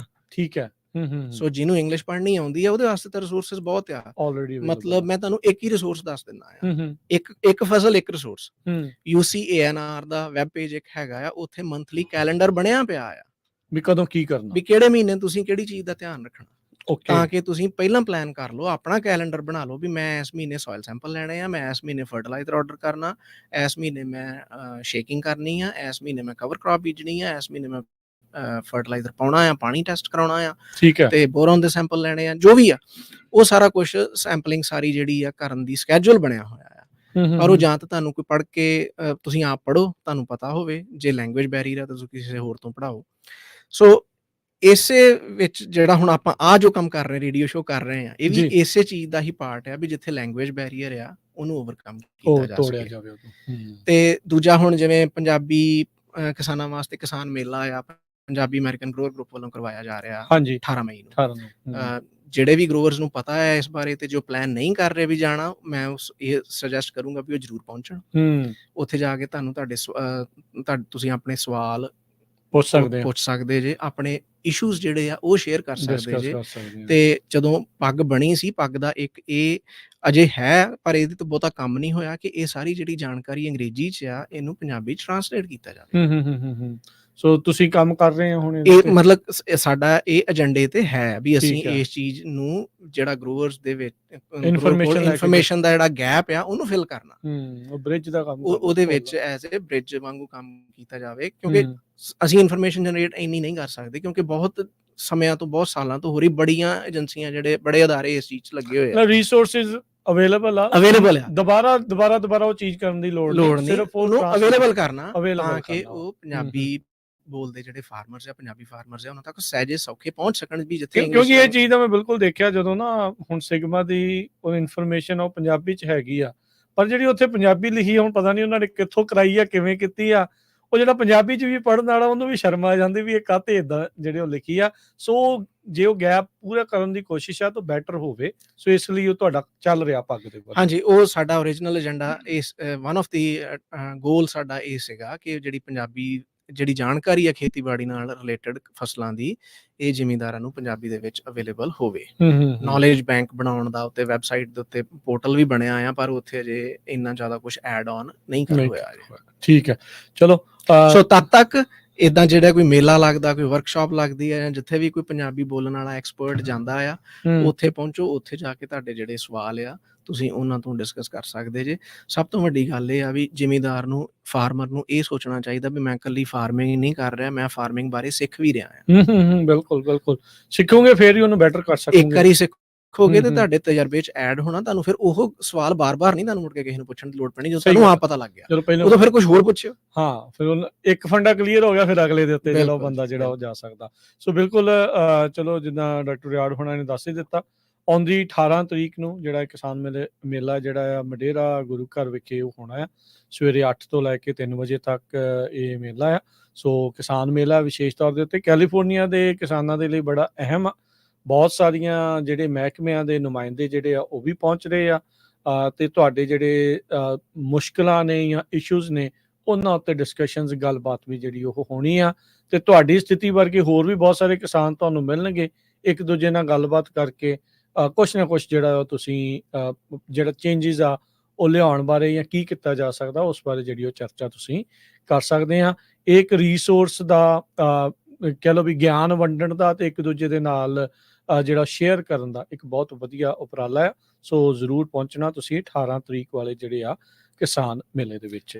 ਸੋ ਮੇਲਾ ਵੀ ਵਰਕਸ਼ਾਪ ਵੀ ਇਹਨੂੰ ਇਸ ਹਿਸਾਬ ਨਾਲ ਟ੍ਰੀਟ ਕਰਨ। ਪੰਜਾਬੀ ਗਰੋਅਰਸ ਵੀ ਹੈਗਾ ਤਾਂ ਮੇਲਾ ਆ, ਐਡਵਰਟਾਈਜ਼ ਤਾਂ ਮੇਲਾ ਕਹਿ ਕੇ ਕੀਤਾ ਆ, ਪਰ ਜਿੱਦਾਂ ਕਿਸਾਨ ਮੇਲਾ ਜੋ ਕਨਸੈਪਟ PAU 'ਚ ਚੱਲਿਆ ਸੀਗਾ ਵੀ ਉੱਥੇ ਵੈਂਡਰਸ ਹੋਣਗੇ, ਪਰ ਸਭ ਤੋਂ ਜ਼ਿਆਦਾ ਜ਼ਰੂਰੀ ਜਿਹੜਾ ਇਹ ਆ ਵੀ ਉੱਥੇ ਜਾਣਕਾਰੀ ਹੋਊਗੀ, ਤੁਹਾਡੀ ਆਪਣੀ ਭਾਸ਼ਾ ਦੇ ਵਿੱਚ ਜਾਣਕਾਰੀ ਹੋਊਗੀ, ਵੀ ਤੁਸੀਂ ਕੋਈ ਵੀ ਉੱਥੇ ਸੋਸ਼ਲ ਜਾਂ ਕੋਈ ਲੈਂਗੁਏਜ ਬੈਰੀਅਰ ਤੁਹਾਡੇ ਵਾਸਤੇ ਨਹੀਂ ਹੋਊਗਾ ਜੀ, ਆਸਾਨ ਹੋਊਗਾ। ਇੱਕ ਆਪਾਂ ਇੱਥੇ ਬ੍ਰੇਕ ਲੈ ਲੈਂਦੇ ਹਾਂ, ਬ੍ਰੇਕ ਤੋਂ ਬਾਅਦ ਮੁੜ ਕੇ ਫਿਰ ਵਾਪਸ ਆਉਂਦੇ ਹਾਂ। ਗੱਲਬਾਤ ਦਾ ਸਿਲਸਿਲਾ ਡਾਕਟਰ ਰਿਆੜ ਦੇ ਨਾਲ ਜਿਹੜਾ ਉਹ ਜਾਰੀ ਰਹੇਗਾ। ਬਾਕੀ ਸਰੋਤਿਓ ਦਰਸ਼ਕੋ, ਜੇ ਤੁਹਾਡਾ ਕੋਈ ਸਵਾਲ ਹੈਗਾ ਚਾਹੇ ਜਿਹੜੀ ਆ ਤੁਹਾਡੀ ਬਦਾਮਾਂ ਦਾ ਆ ਜਾਂ ਕੋਈ ਹੋਰ ਆ ਕਿਸੇ ਵੀ ਕ੍ਰੌਪ ਨੂੰ ਲੈ ਕੇ ਆ ਜਾਂ ਘਰੇਲੂ ਬਗੀਚੀ ਦੇ ਨਾਲ ਵੀ ਜੇ ਕੋਈ ਹੋਵੇ ਤੁਹਾਡਾ ਸਵਾਲ ਤਾਂ ਤੁਸੀਂ ਕਰ ਸਕਦੇ ਆ। ਹੁਣੇ ਇੱਕ ਸਟੋਰਮ ਆ ਕੇ ਹਟਿਆ, ਮੀਂਹ ਮੂੰਹ ਪਏ ਆ, ਨਦੀਨ ਫਿਰ ਬਹੁਤ ਉੱਗੀ ਹੈ ਹੁਣੇ ਆ, ਠੰਡ ਹੋਈ ਨਾਲੇ ਠੰਡ ਹੋਈ ਪਈ ਆ। ਸੋ ਜਿਨ੍ਹਾਂ ਨੇ ਵੇਲਾਂ ਵੂਲਾਂ ਲਾਈਆਂ ਉਹਨਾਂ ਦਾ ਕੀ ਕਰਨਾ ਕੀ ਹੋਣਾ, ਸੋ ਵੀ ਥੋੜੀ ਬਹੁਤੀ ਆਪਾਂ ਜਿਹੜੀ ਉਹ ਚਰਚਾ ਜਿਹੜੀ ਉਹ ਕਰਦੇ ਆ। ਮਿਲਦੇ ਆ ਇੱਕ ਬ੍ਰੇਕ ਤੋਂ ਬਾਅਦ 'ਚ।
ब्रेक तो बाद एक फिर आप सबका स्वागत करते हैं। सोते प्रोग्राम चल रहा है जी इस टाइम अपडेट फार्मिंग। मैं राजकनबीर सिंह, जुड़े हुए ने मेरे नाल डॉक्टर रंजीत रियाड़ जी। डॉक्टर साहब जी आए एक फिर स्वागत है। सत श्री अकाल जी। सो सोतो जे तुहाडा भी कोई सवाल हैगा, तुसीं क्वेश्चन करना चाਹੁੰਦੇ ਆ ਕਿਸੇ ਵੀ ਜਿਹੜੇ ਉਹ ਖੇਤੀਬਾੜੀ ਦੇ ਮਸਲੇ ਨਾਲ, ਚਾਹੇ ਉਹ ਕਮਰਸ਼ੀਅਲ ਆ ਤੇ ਚਾਹੇ ਤੁਹਾਡਾ ਜਿਹੜਾ ਉਹ ਬਗੀਚੀ ਦੇ ਨਾਲ ਵੀ ਕੋਈ ਹੋਵੇ, ਹੋਮ ਗਾਰਡਨ ਦੇ ਨਾਲ ਵੀ, ਤਾਂ ਤੁਸੀਂ ਕਾਲ ਕਰ ਸਕਦੇ ਹੋ 4082725200। ਡਾਕਟਰ ਸਾਹਿਬ ਆਪਣੇ ਨਾਲ ਕਾਲਰ ਜੁੜੇ ਨੇ, ਉਹਨਾਂ ਨਾਲ ਗੱਲ ਕਰਦੇ ਹਾਂ। ਬਲਵਿੰਦਰ ਜੀ, ਜੀ ਆਇਆਂ ਨੂੰ ਸਵਾਗਤ ਹੈ। ਸਤਿ ਸ਼੍ਰੀ ਅਕਾਲ ਜੀ। ਸਤਿ ਸ਼੍ਰੀ ਅਕਾਲ ਜੀ ਦੋਨੋਂ ਜਣਿਆਂ ਨੂੰ, ਬਹੁਤ ਪਿਆਰ ਭਰੀ ਸਤਿ ਸ਼੍ਰੀ ਅਕਾਲ। ਤੇ ਮੈਂ ਸਵਾਲ ਤੇ ਪੁੱਛਣਾ ਸੀ ਡਾਕਟਰ ਸਾਹਿਬ ਨੂੰ ਜੀ ਕਿ ਜਿਹੜੇ ਤੁਹਾਡੀ ਬੈਕਯਾਰਡ ਦੇ ਵਿੱਚ ਬੂਟੇ ਹੁੰਦੇ ਆ, ਬੂਟੇ ਵੀ ਬਦਾਮਾਂ ਦੇ ਆ, ਅਖਰੋਟ ਆ ਤੇ ਕੁਝ ਕੁ ਫਰੂਟ ਦੇ ਆ। ਤੇ ਬਦਾਮਾਂ ਲਈ ਤਾਂ ਅਖਰੋਟ ਲਈ ਇਹ ਆ ਕਿ ਉਹ ਕਾਲੇ ਹੋ ਕੇ ਡਿੱਗ ਜਾਂਦੇ ਆ, ਉਹ ਫਰੂਟ ਮਿਲਦਾ ਨਹੀਂ। ਸਭ ਤੋਂ ਜਿਹੜਾ ਜ਼ਿਆਦਾ ਪ੍ਰੋਬੇਬਿਲਿਟੀ ਇਹ 'ਚ ਉਹ ਨਾ ਕੋਈ ਬੈਕਟੀਰੀਅਲ ਡਿਜ਼ੀਜ਼ ਆ, ਉਹਦੀ ਕੋਈ ਬਿਮਾਰੀ ਆ, ਜਿਹੜਾ ਕਾਲਾ ਹੋ ਕੇ ਡਿੱਗਦਾ ਨਾ, ਕੋਈ ਮੇਰੇ ਖਿਆਲ ਨਾਲ ਬੈਕਟੀਰੀਅਲ ਬਿਮਾਰੀ ਆ। ਜੇ ਕੋਈ ਫੋਟੋ ਹੋਵੇ ਜਾਂ ਕੋਈ ਹੋਰ ਚੀਜ਼ ਇਹਦੇ ਨਾਲ ਸ਼ੇਅਰ ਕੀਤੀ ਜਾ ਸਕਦੀ ਹੋਵੇ ਤਾਂ ਮੈਂ ਵੇਖ ਕੇ ਜ਼ਿਆਦਾ ਡਿਟੇਲ ਤੁਸੀਂ ਸੈਂਡ ਕਰ ਦਿਓ ਬਲਵਿੰਦਰ ਜੀ, ਆਪਾਂ ਗਾਂ ਪਹੁੰਚਾ ਦਾਂਗੇ। ਨਹੀਂ, ਡਾਕਟਰ ਸਾਹਿਬ ਨੂੰ ਲੈ ਜਾਣਾ ਠੀਕ ਹੈ। ਲਾ ਹੈਗਾ ਕੋਈ ਬੈਕਟੀਰੀਆ ਹੀ ਆ ਤੇ ਉਹਦੀ ਸਪਰੇ ਜਿਹੜੀ ਕਮਰਸ਼ੀਅਲ ਵਾਸਤੇ ਤੇ ਚਲੋ ਮਿਲ ਜਾਂਦੀ ਆ, ਉਹਦਾ ਵੀ ਇੱਕ ਟਾਈਮ ਹੁੰਦਾ ਸਪਰੇ ਕਰਨ ਦਾ। ਘਰੇਲੂ ਬਗੀਚੀ ਵਾਸਤੇ ਤੇ ਸਿਲ ਸੁਲ ਦਾ ਜਿਹੜਾ ਹਿਸਾਬ ਆ ਉਹ ਰੱਖਿਆ ਜਾਵੇ ਵੀ ਜਦੋਂ ਮੀਂਹ ਪੈਣਾ ਉਦੋਂ ਟ੍ਰਿਮਿੰਗ ਜਾਂ ਟ੍ਰੇਨਿੰਗ ਪ੍ਰੂਨਿੰਗ ਨਾ ਕੀਤੀ ਜਾਵੇ ਤਾਂ ਕਿ ਉਹ ਵਧੇ ਨਾ, ਇਨਫੈਕਸ਼ਨ ਨਾ ਵਧੇ। ਤੇ ਜਿਹੜਾ ਵੀ ਡਿਜ਼ੀਜ਼ਡ ਪਾਰਟ ਹੈ ਬੂਟੇ ਦਾ ਜੇ ਉਹ ਕੱਟ ਸਕਦੇ, ਕੋਈ ਪੌੜੀ ਵਗੈਰਾ ਹੈਗੀ ਆ ਤੇ ਉਹਨੂੰ ਸੈਨੀਟੇਸ਼ਨ ਸਾਫ਼ ਰੱਖੋ। ਸਿੰਪਟਮ ਕੀ ਹੈ ਫਿਰ ਨਜ਼ਰ ਆਉਣਗੇ, ਜਿੱਦਾਂ ਵੀ ਆਪਾਂ ਨੂੰ ਕਿੱਦਾਂ ਪਤਾ ਲੱਗੂ ਯੂਜੂਲੀ ਵੀ ਕਿਹੜਾ ਪਾਰਟ ਉਹ ਤੇ ਡਿਜ਼ੀਜ਼ ਦਾ? ਉਹ ਦੇਖ ਕੇ ਹੀ ਆ। ਵਾਲਨਟ ਦੇ ਵਿੱਚ ਤਾਂ ਲੀਵਸ ਤੇ ਵੀ ਹੋ ਜਾਂਦਾ ਤੇ ਫਰੂਟ ਤੇ ਵੀ ਹੋ ਜਾਂਦਾ ਆ। ਠੀਕ ਹੈ। ਤੇ ਆਮੰਡ ਦੇ ਵਿੱਚ ਵੀ ਇਦਾਂ, ਜਿੱਦਾਂ ਲੀਫ ਤੋਂ ਸਿੰਪਟਮਸ ਹੋ ਜਾਣਗੇ ਜਾਂ ਉਹਦੇ ਤੋਂ, ਕਿਉਂਕਿ ਬਦਾਮਾਂ ਦੇ ਵਿੱਚ ਤਾਂ ਡਿਜ਼ੀਜ਼ ਹੈ ਵੀ ਕਾਫੀ ਸਾਰੇ ਆ। ਹੁਣ ਡਿਪੈਂਡ ਕਰਦਾ ਨਾ ਵੀ ਕਿਹੜੇ ਤਰ੍ਹਾਂ ਦਾ ਆ ਹੈਗਾ ਉਹ ਡਿਜ਼ੀਜ਼। ਠੀਕ ਹੈ ਜੀ, ਠੀਕ ਹੈ ਜੀ, ਠੀਕ ਹੈ। ਲੀਵ ਤੇ ਤਾਂ ਕੁਝ ਨਹੀਂ, ਦੋਹਾਂ ਦੇ ਸਿਰਫ ਫਰੂਟ ਤੇ ਹੀ ਆਉਂਦਾ ਹੈ ਜਦੋਂ ਵੀ। ਜੇ ਮਤਲਬ ਕੋਈ ਬਦਰੰਗ ਹੋ ਕੇ ਡਿੱਗਦੇ ਆ, ਮੋਸਟ ਲਾਈਕਲੀ ਕੋਈ ਡਿਜ਼ੀਜ਼ ਹੈ। ਠੀਕ ਹੈ ਜੀ, ਠੀਕ ਹੈ ਜੀ, ਥੈਂਕ ਯੂ ਜੀ, ਥੈਂਕ ਯੂ, ਓਕੇ। ਤੇ ਬਦਾਮਾਂ ਦੀ ਗੱਲ ਚੱਲਦੀ ਹੈ ਤੇ ਬਦਾਮਾਂ ਤੇ ਹੀ ਆਪਾਂ ਗੱਲ ਕਰ ਲੈਂਦੇ ਆ। ਡਾਕਟਰ ਰਿਆੜ ਵੀ ਮਈ ਦਾ ਮਹੀਨਾ ਚੱਲ ਰਿਹਾ, ਹੁਣ ਬਲੂਮ ਉਹ ਹਟਿਆ, ਫਰੂਟ ਸੈੱਟ ਹੋ ਰਿਹਾ, ਹੋ ਚੁੱਕਾ ਹੀ ਆ ਆਲਮੋਸਟ। ਹੁਣ ਅੰਦਰ ਨੱਟ ਬਣ ਰਿਹਾ ਹੋਣਾ ਆ, ਵਧਣਾ ਆ ਉਸਨੇ। ਤੇ ਉਹ ਇਹ ਕਿਹੜਾ ਮੌਕਾ ਆ ਹੁਣ ਜੇ ਆਪਾਂ ਐਲਮੰਡ ਦੇ ਪੱਖ ਤੋਂ ਗੱਲ ਕਰੀਏ ਵੀ ਮਈ ਮਹੀਨੇ 'ਚ ਕਿਹੜੀਆਂ ਤੁਸੀਂ ਕੰਮ ਕਰਨੇ ਆ? ਹਾਂਜੀ, ਮੈਂ ਲਿਸਟ ਬਣਾ ਕੇ ਲਿਆਂਦੀ ਹੋਈ ਆ ਤੇ ਇਹ ਲਿਸਟ ਜਿੱਦਾਂ ਆਪਾਂ ਐਜੂਕੇਸ਼ਨ ਰਿਸੋਰਸਸ ਦੀ ਗੱਲ ਕਰ ਰਹੇ ਸੀਗੇ, ਹਾਂਜੀ, ਇਹ ਉੱਥੋਂ ਹੀ ਲਿਆਂਦੀ ਹੋਈ ਆ। ਠੀਕ ਹੈ, ਮੈਂ ਆਪ ਨਹੀਂ ਬਣਾਈ, ਇਹ ਲਿਸਟ ਬਣੀ ਪਈ ਆ। UCANR ਦੇ ਜਿਹੜੇ ਫਾਰਮ ਐਡਵਾਈਜ਼ਰਸ ਨੇ ਉਹਨਾਂ ਨੇ ਬਣਾਈ ਹੋਈ ਆ, ਪਰ ਬਣਾਈ ਇੰਗਲਿਸ਼ 'ਚ। ਸੋ ਜਿਨ੍ਹਾਂ ਨੂੰ ਤਾਂ ਇੰਗਲਿਸ਼ ਪੜ੍ਹਨੀ ਆਉਂਦੀ ਆ ਤੇ ਜਿਨ੍ਹਾਂ ਨੂੰ ਕੰਪਿਊਟਰ ਜਾਂ ਨੈਟ ਯੂਜ਼ ਕਰਨਾ ਆਉਂਦਾ ਉਹ ਤੇ ਗੂਗਲ ਕਰਕੇ ਲੱਭ ਸਕਦੇ। ਤੁਸੀਂ ਵੀ ਲੱਭੀ ਹੁਣ ਮੇਰੇ ਸਾਹਮਣੇ। ਸੋ ਮਈ ਮਹੀਨੇ ਦੇ ਵਿੱਚ ਜਿਹੜੇ ਉਹਨਾਂ ਨੇ ਲਿਸਟਡ ਕੰਮ ਗਣਾਏ ਆ, ਉਹ ਸਭ ਤੋਂ ਪਹਿਲੇ ਨੰਬਰ ਤੇ ਹੈਗਾ ਨੇਵਲ ਔਰੇਂਜ ਵਰਮ ਦਾ। ਠੀਕ ਹੈ ਜੀ, ਤੁਹਾਨੂੰ ਚੇਤਾ ਹੋਣਾ ਜਦੋਂ ਆਪਾਂ ਪਿਛਲਾ ਸ਼ੋਅ ਕੀਤਾ ਸੀਗਾ, ਉਹ 'ਚ ਨੇਵਲ ਔਰੇਂਜ ਵਰਮ ਦੀ ਗੱਲ ਕੀਤੀ ਸੀ। ਸਭ ਤੋਂ ਵੱਡੀ ਉਹਦੀ ਕੰਟਰੋਲ ਸਟ੍ਰੈਟਜੀ ਹੈ ਹੀ ਇਹੋ ਆ ਐਜ਼ ਐਨ ਇਨਸੈਕਟ ਕਿ ਵਿੰਟਰ ਸ਼ੇਕ, ਮਮੀ ਸ਼ੇਕ ਜਿਹੜਾ, ਉਹਦੀਆਂ ਜਿਹੜੀਆਂ ਮਮੀ ਨਟਸ ਜਿਹੜੇ ਆ ਉਹ ਲਾ ਦੋ, ਹਿਲਾ ਕੇ ਝਾੜ ਦੋ, ਤੇ ਜੇ ਮੁੜ ਕੇ ਸ਼ਰੈਡ ਕਰਨੀ ਆ ਸ਼ਰੈਡ ਕਰ ਦੋ, ਜਾਂ ਜੇ ਕਵਰ ਕ੍ਰੌਪ ਬੀਜੀ ਹੋਈ ਤੇ ਪ੍ਰੈਡੇਸ਼ਨ ਹੋ ਜੂਗੀ, ਕੀੜੇ ਮਕੌੜੇ ਜਿਹੜੇ ਉਹਨਾਂ ਨੂੰ ਖਾ ਜਾਣਗੇ, ਤਾਂ ਕਿ ਉਹਨਾਂ ਦੇ ਜਿਹੜੇ ਆਂਡੇ ਤੇ ਜਿਹੜੇ ਲਾਰਵੇ ਆ ਉਹ ਵਿੱਚ ਉੱਥੇ ਹੀ ਖਤਮ ਹੋ ਜਾਣਗੇ। ਉਹਦੀ ਪਾਪੂਲੇਸ਼ਨ ਵਧੂਗੀ ਨਹੀਂ, ਉਹਦਾ ਉੱਥੇ ਹੀ ਕਾਫੀ ਹੱਦ ਤੱਕ ਉਹਦਾ ਬੀਨਾਸ ਹੋ ਜੂਗਾ। ਪਰ ਫਿਰ ਵੀ ਜੇ ਤੁਸੀਂ ਉਹ ਨਹੀਂ ਕੀਤਾ ਜਾਂ ਤੁਹਾਡੇ ਗੁਆਂਢੀਆਂ ਨੇ ਨਹੀਂ ਕੀਤਾ ਤੇ ਤੁਸੀਂ ਆਪਣੇ ਉਹਦੇ ਬਾਗਾਂ ਦੇ ਵਿੱਚ, ਬਦਾਮਾਂ ਦੇ ਖੇਤਾਂ ਦੇ ਵਿੱਚ ਇਸ ਚੀਜ਼ ਨੂੰ ਟਰੈਕ ਕਰੋ। ਦੋ ਤਰ੍ਹਾਂ ਦੇ ਟਰੈਪ ਹੁੰਦੇ ਆ, ਇੱਕ ਟਰੈਪ ਮੇਲ ਨੂੰ ਟਰੈਪ ਕਰਦਾ ਆ, ਇੱਕ ਟਰੈਪ ਜਿਹੜਾ ਉਹ ਫੀਮੇਲ ਨੂੰ ਟਰੈਪ ਕਰਦਾ। ਸੋ ਉਹਨਾਂ ਦੋਨਾਂ ਨੂੰ ਟਰੈਕ ਕਰੋ, ਦੇਖੋ। ਕਈ ਟਰੈਪ ਜਿਹੜੇ ਆ ਉਹ ਜਿਹੜੇ ਫੇਰੋਮੋਨ ਜਾਂ ਮੇਟਿੰਗ ਹਾਰਮੋਨ ਡਿਸਰਪਟਰ ਹੁੰਦੇ ਆ, ਉਹਨਾਂ ਨਾਲ ਨੈਗੇਟਿਵ ਇੰਟਰੈਕਸ਼ਨ ਆ। ਸੋ ਜਦੋਂ ਤੁਸੀਂ ਉਹ ਪਾਏ ਤੇ ਫਿਰ ਉੱਥੇ ਟਰੈਪ ਉਹ ਕੰਮ ਨਹੀਂ ਕਰੂਗਾ। ਸੋ ਇਸ ਚੀਜ਼ ਦਾ ਧਿਆਨ ਰੱਖਣਾ। ਉਹ ਆਪਣੇ PCA ਨੂੰ ਜਾਂ CCA ਨੂੰ ਪੁੱਛ ਕੇ ਜਾਂ ਫਾਰਮ ਐਡਵਾਈਜ਼ਰ ਤੋਂ ਸਲਾਹ ਲੈ ਕੇ, ਜਾਂ ਜਿਹਨੇ ਵੀ ਤੁਹਾਨੂੰ ਟਰੈਪ ਵੇਚਣੇ ਆ ਉਹ ਇਹ ਚੀਜ਼ਾਂ ਤੁਹਾਨੂੰ ਦੱਸ ਸਕਦਾ ਆ। ਅਗੇਨ ਇੱਕ ਹੋਰ ਸੋਰਸ ਆਫ ਇਨਫੋਰਮੇਸ਼ਨ ਵੀ, ਜਿਹੜਾ ਵੀ ਤੁਹਾਨੂੰ ਕੋਈ ਪ੍ਰੋਡਕਟ ਵੇਚਦਾ ਉਹਦੇ ਤੋਂ ਵੀ ਤੁਸੀਂ ਜਾਣਕਾਰੀ ਲੈ ਸਕਦੇ ਹੋ, ਪ੍ਰੋਵਾਈਡਡ ਤੁਹਾਡੇ ਕੋਲ ਵੀ ਥੋੜੀ ਜਿਹੀ ਆਪਣੀ ਜਾਣਕਾਰੀ ਹੋਵੇ ਵੀ ਤੁਸੀਂ ਸਵਾਲ ਕਰੋਗੇ ਫਿਰ ਹੀ ਕੁਝ ਉਹਦਾ ਜਿਹੜਾ ਬਾਇਸ ਆ ਉਹਨੂੰ ਤੁਸੀਂ ਫਿਲਟਰ ਕਰ ਸਕਦੇ ਹੋ। ਨੇਵਲ ਔਰੇਂਜ ਵਰਮ ਤੋਂ ਬਾਅਦ ਅੱਗੇ ਗੱਲ ਆ ਗਈ ਸਪਾਈਡਰ ਮਾਈਟਸ ਦੀ। ਓਕੇ, ਸਪਾਈਡਰ ਮਾਈਟ ਤੇ ਨਾਲ ਹੀ ਉਹਦੇ ਜਿਹੜੇ ਪ੍ਰੈਡੇਟਰ ਆ, ਜਿਹੜਾ ਇੱਕ ਥ੍ਰਿਪ ਹੁੰਦਾ, ਇੱਕ ਤਰ੍ਹਾਂ ਦੀ ਜੂੰ ਹੁੰਦੀ ਆ ਮੱਖੀ, ਜਿਹੜੀ ਸਪਾਈਡਰ ਮਾਈਟ ਨੂੰ ਖਾਂਦੀ ਆ। ਸੋ ਸਪਾਈਡਰ ਮਾਈਟ ਦੀ ਪੋਪੂਲੇਸ਼ਨ ਨੂੰ ਮੋਨੀਟਰ ਕਰੋ, ਨਾਲ ਹੀ ਸਕਾਊਟ ਕਰੋ ਸੋ ਜਿਹੜਾ ਵੀ ਤੁਹਾਡਾ PCA ਆ, ਤੁਸੀਂ ਜੇ ਸਕਾਊਟਿੰਗ ਸਰਵਿਸਿਜ਼ ਕਿਸੇ ਤੋਂ ਲੈ ਰਹੇ ਜੇ, ਤੁਹਾਨੂੰ ਪਤਾ ਹੋਣਾ ਚਾਹੀਦਾ, ਜਾਂ ਤੁਸੀਂ ਆਪ ਕਰ ਸਕਦੇ ਜੇ ਬਈ ਬੂਟੇ ਦੇ ਕਿਹੜੇ ਪਾਰਟ 'ਚ ਦੇਖਣਾ ਤੇ ਉੱਥੇ ਕਿੰਨੇ ਆ ਤੇ ਉਹ ਥ੍ਰੈਸ਼ਹੋਲਡ ਲੈਵਲ ਹੈਗਾ ਆ, ਠੀਕ ਹੈ। ਬਈ ਕਿੰਨੇ ਸਪਾਈਡਰ ਮਾਈਟਸ ਆ ਜਾਂ ਕਿੰਨੇ ਥ੍ਰਿਪਸ ਆ। ਜੇ ਤੇ ਉਹਨਾਂ ਦੇ ਪਾਪੂਲੇਸ਼ਨ ਦੇ ਹਿਸਾਬ ਨਾਲ ਪ੍ਰੋਪੋਰਸ਼ਨ ਬਰਾਬਰ ਹੀ ਆ, ਫਿਰ ਤੇ ਤੁਹਾਨੂੰ ਹੋਰ ਕੁਝ ਕਰਨ ਦੀ ਲੋੜ ਨਹੀਂ, ਥ੍ਰਿਪਸ ਨਹੀਂ ਸਪਾਈਡਰ ਮਾਈਟ ਦਾ ਧਿਆਨ ਰੱਖ ਲੈਣਾ, ਖਾ ਲੈਣਾ ਉਹਨਾਂ ਨੂੰ। ਹਾਂ, ਉਹਨਾਂ ਦੀ ਪਾਪੂਲੇਸ਼ਨ ਨੂੰ ਕੰਟਰੋਲ ਕਰ ਲੈਣਾ। ਜੇ ਨਹੀਂ ਤੇ ਫਿਰ ਹੋਰ ਤਰੀਕੇ ਹੈਗੇ ਆ, ਪਰ ਜਨਰਲੀ ਇਹ 'ਚ ਹੁਣ ਜਦੋਂ ਤੋਂ ਫਲੱਡ ਇਰੀਗੇਸ਼ਨ ਤੋਂ ਹੁਣ ਡ੍ਰਿਪ ਇਰੀਗੇਸ਼ਨ ਤੇ ਆਏ ਆ, ਤੇ ਹੁਣ ਪਾਣੀ ਜਿੱਦਾਂ ਬਰਾਬਰ ਮਿਲਦਾ ਆ, ਬੂਟਿਆਂ ਸਾਰਿਆਂ ਨੂੰ ਮਿਲਦਾ, ਸਾਰੀਆਂ ਰੋਜ਼ ਨੂੰ ਮਿਲਦਾ, ਤੇ ਉਹ ਫਿਰ ਮੈਚੁਰਿਟੀ ਜਿਹੜੀ ਨਟਸ ਦੀ ਉਹ ਸਿੰਕਰਨਸ ਹੁੰਦੀ ਆ। ਉਹਦੇ ਕਰਕੇ ਕੋਈ ਜਿੱਦਾਂ ਵੀ ਪਹਿਲਾਂ ਸੁੱਕ ਗਿਆ ਜਾਂ ਕ੍ਰੈਕ ਆ ਗਿਆ, ਜਦੋਂ ਕ੍ਰੈਕ ਹੁੰਦਾ ਉਦੋਂ ਫਿਰ ਉਹ ਕਰਨਲ ਨੂੰ ਡੈਮੇਜ ਜਿਹੜਾ ਹੈ ਉਹ ਵੱਧ ਹੁੰਦਾ ਆ। ਜਦੋਂ ਕ੍ਰੈਕ ਨਹੀਂ ਹੋਇਆ ਤੇ ਫਿਰ ਉਹ ਮਾਈਟਸ ਉੱਪਰੋਂ ਹੀ ਖਾਂਦੀਆਂ ਨੇ। ਠੀਕ ਹੈ। ਤੇ ਕੁਛ ਸੈਲਿਨਿਟੀ ਨਾਲ ਵੀ ਇਹਦਾ ਇੰਟਰੈਕਸ਼ਨ ਹੋ ਸਕਦਾ ਹੈ। ਜਦੋਂ ਹੁਣ ਤੇ ਚਲੋ ਜੇ ਨਹਿਰ ਦਾ ਪਾਣੀ ਮਿਲਦਾ ਤੇ ਕੋਈ ਇਸ਼ੂ ਨਹੀਂ ਹੈਗਾ, ਪਰ ਜਿਹਨਾਂ ਸਾਲਾਂ 'ਚ ਨਹਿਰ ਦਾ ਪਾਣੀ ਘੱਟ ਆਉਂਦਾ ਤੇ ਬੋਰ ਦਾ ਪਾਣੀ ਵਰਤਦੇ ਜੇ, ਤੇ ਉੱਥੇ ਜੇ ਸੈਲਿਨਿਟੀ ਆ, ਤੇ ਸੈਲਿਨਿਟੀ ਵੀ ਸਪਾਈਡਰ ਮਾਈਟ ਦੀ ਪ੍ਰੋਬਲਮ ਨੂੰ ਵਧਾ ਸਕਦੀ ਆ। ਠੀਕ ਹੈ ਜੀ। ਬਾਕੀ ਅੱਗੇ ਗੱਲ ਕਰ ਸਕਦੇ ਹਾਂ ਆਪਾਂ ਨਾਈਟ੍ਰੋਜਨ ਬਾਰੇ। ਠੀਕ ਹੈ। ਨਾਈਟ੍ਰੋਜਨ ਜਿਹੜੀ ਆ ਇਹ ਜੂਨ ਤੱਕ 80% ਨਾਈਟ੍ਰੋਜਨ ਪਿਕਅਪ ਹੋ ਜਾਂਦੀ ਆ। ਓਕੇ, ਸਵਾਦ 2 ਮਹੀਨੇ ਹੀ ਆ। ਹਾਂਜੀ, ਮਤਲਬ ਜੂਨ ਤੱਕ ਬੂਟੇ ਨੇ ਜਿਹੜੀ ਸੀਜ਼ਨ ਦੀ ਨਾਈਟ੍ਰੋਜਨ ਲੈਣੀ 80% ਤੱਕ ਜੂਨ ਤੱਕ ਲੈ ਲੈਣੀ। ਸੋ ਜਿਹੜੀ ਵੈਜੀਟੇਟਿਵ ਗਰੋਥ ਜ਼ਿਆਦਾ ਵੀ ਉਹਦੀ ਕਰਨਲ ਨੇ ਵੀ ਨਟਸ ਦੀ ਜਿਹੜੀ ਆ, ਮੈਂ ਉਹਦੀ ਗੱਲ ਕਰ ਰਿਹਾ। ਓਕੇ, ਨਟਸ ਦੀ ਜਿਹੜੀ ਰਿਕੁਆਇਰਮੈਂਟ ਹੈ ਉਹਦੀ 80% ਤੱਕ ਜੂਨ ਤੱਕ ਚੱਲ ਜਾਣੀ ਆ।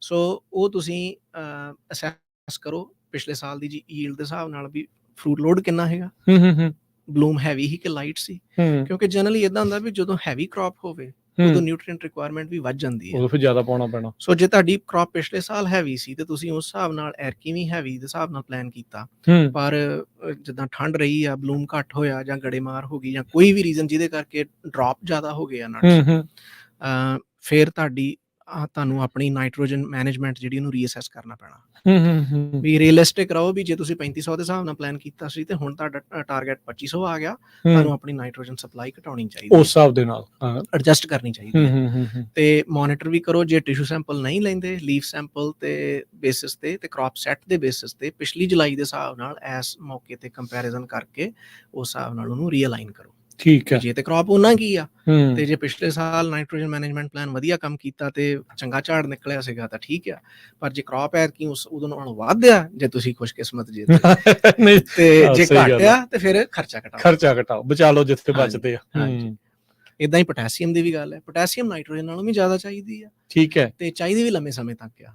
ਇਹ ਕਿਹੜੇ ਮਹੀਨੇ ਤੱਕ ਚੱਲਦੀ ਰਹਿੰਦੀ, ਖਿੱਚਦਾ ਰਹਿੰਦਾ? ਇਹ ਤੇ ਅਗਲਿਆਂ ਮਹੀਨਿਆਂ ਤੱਕ ਵੀ ਇਹਦਾ ਚੱਲੂਗਾ, ਕਿਉਂਕਿ ਇਹਨਾਂ ਸਮਿਆਂ ਦੇ ਵਿੱਚ ਮਈ ਦੇ ਵਿੱਚ ਇਹਦੇ ਪੋਟਾਸੀਅਮ ਦੇ ਜਿਹੜੇ ਲੀਫ ਲੈਵਲ ਆ ਕਿ ਨਹੀਂ, ਉਹ 1.4% ਹੋਣੇ ਚਾਹੀਦੇ ਆ। ਠੀਕ ਹੈ, ਜਦੋਂ ਲੀਫ ਟਿਸ਼ੂ ਸੈਂਪਲ ਕਰਦੇ ਜੇ ਤੇ 1.4% ਹੋਣੇ ਚਾਹੀਦੇ। ਇਦਾਂ UCNR ਦੀ ਵੈਬਸਾਈਟ ਤੇ ਟੇਬਲ ਹੈਗੇ ਆ ਵੀ ਕਿੰਨੀ ਰੇਂਜ ਆ ਤੇ ਉਹ ਐਡਿਕੁਏਟ ਆ, ਕਿੰਨਾ ਡੈਫੀਸ਼ੀਐਂਟ ਆ ਤੇ ਕਿੰਨਾ ਹੈ ਤੇ ਉਹ ਐਕਸੈਸਿਵ ਹੈ। ਜੇ ਐਕਸੈਸਿਵ ਹੈ ਤੇ ਉਹਦਾ ਮਤਲਬ ਤੁਸੀਂ ਵੱਧ ਪਾਈ ਆ, ਹੋਰ ਨਾ ਪਾਇਓ ਤੇ ਅਗਲੇ ਸਾਲ ਵੀ ਉਸ ਹਿਸਾਬ ਨਾਲ ਥੋੜੀ ਘੱਟ ਪਾਇਓ। ਠੀਕ ਹੈ, ਤੇ ਜੇ ਐਡਿਕੁਏਟ ਰੇਂਜ ਚ ਆ ਤੇ ਤੁਸੀਂ ਜੋ ਵੀ ਕੀਤਾ ਵਧੀਆ ਕੀਤਾ, ਜੇ ਡੈਫੀਸ਼ੀਐਂਟ ਆ ਤੇ ਫਿਰ ਤੁਹਾਨੂੰ ਥੋੜੀ ਜਿਹੀ ਹੋਰ ਪਾਉਣੀ ਪੈਣੀ ਹੈ। ਕਿਉਂਕਿ ਉਹ ਚ ਇਦਾਂ ਹੁੰਦਾ ਕਈ ਵਾਰੀ ਵੀ ਜੇ ਤੁਸੀਂ ਹੁਣ ਲੇਟ ਵੀ ਪਾਉਂਦੇ ਜੇ, ਕਈ ਨਿਊਟ੍ਰੀਐਂਟ, ਸਾਰਿਆਂ ਦੀ ਨਹੀਂ ਮੈਂ ਗੱਲ ਕਰ ਰਿਹਾ, ਕਈ ਨਿਊਟ੍ਰੀਐਂਟਸ ਇਦਾਂ ਵੀ ਬੂਟੇ ਨੂੰ ਅਗਲੇ ਸਾਲ ਦੀ ਯੀਲਡ ਐਸਟੈਬਲਿਸ਼ ਕਰਨਾ ਤੇ ਇਸ ਸਾਲ ਚਾਹੀਦੇ ਆ।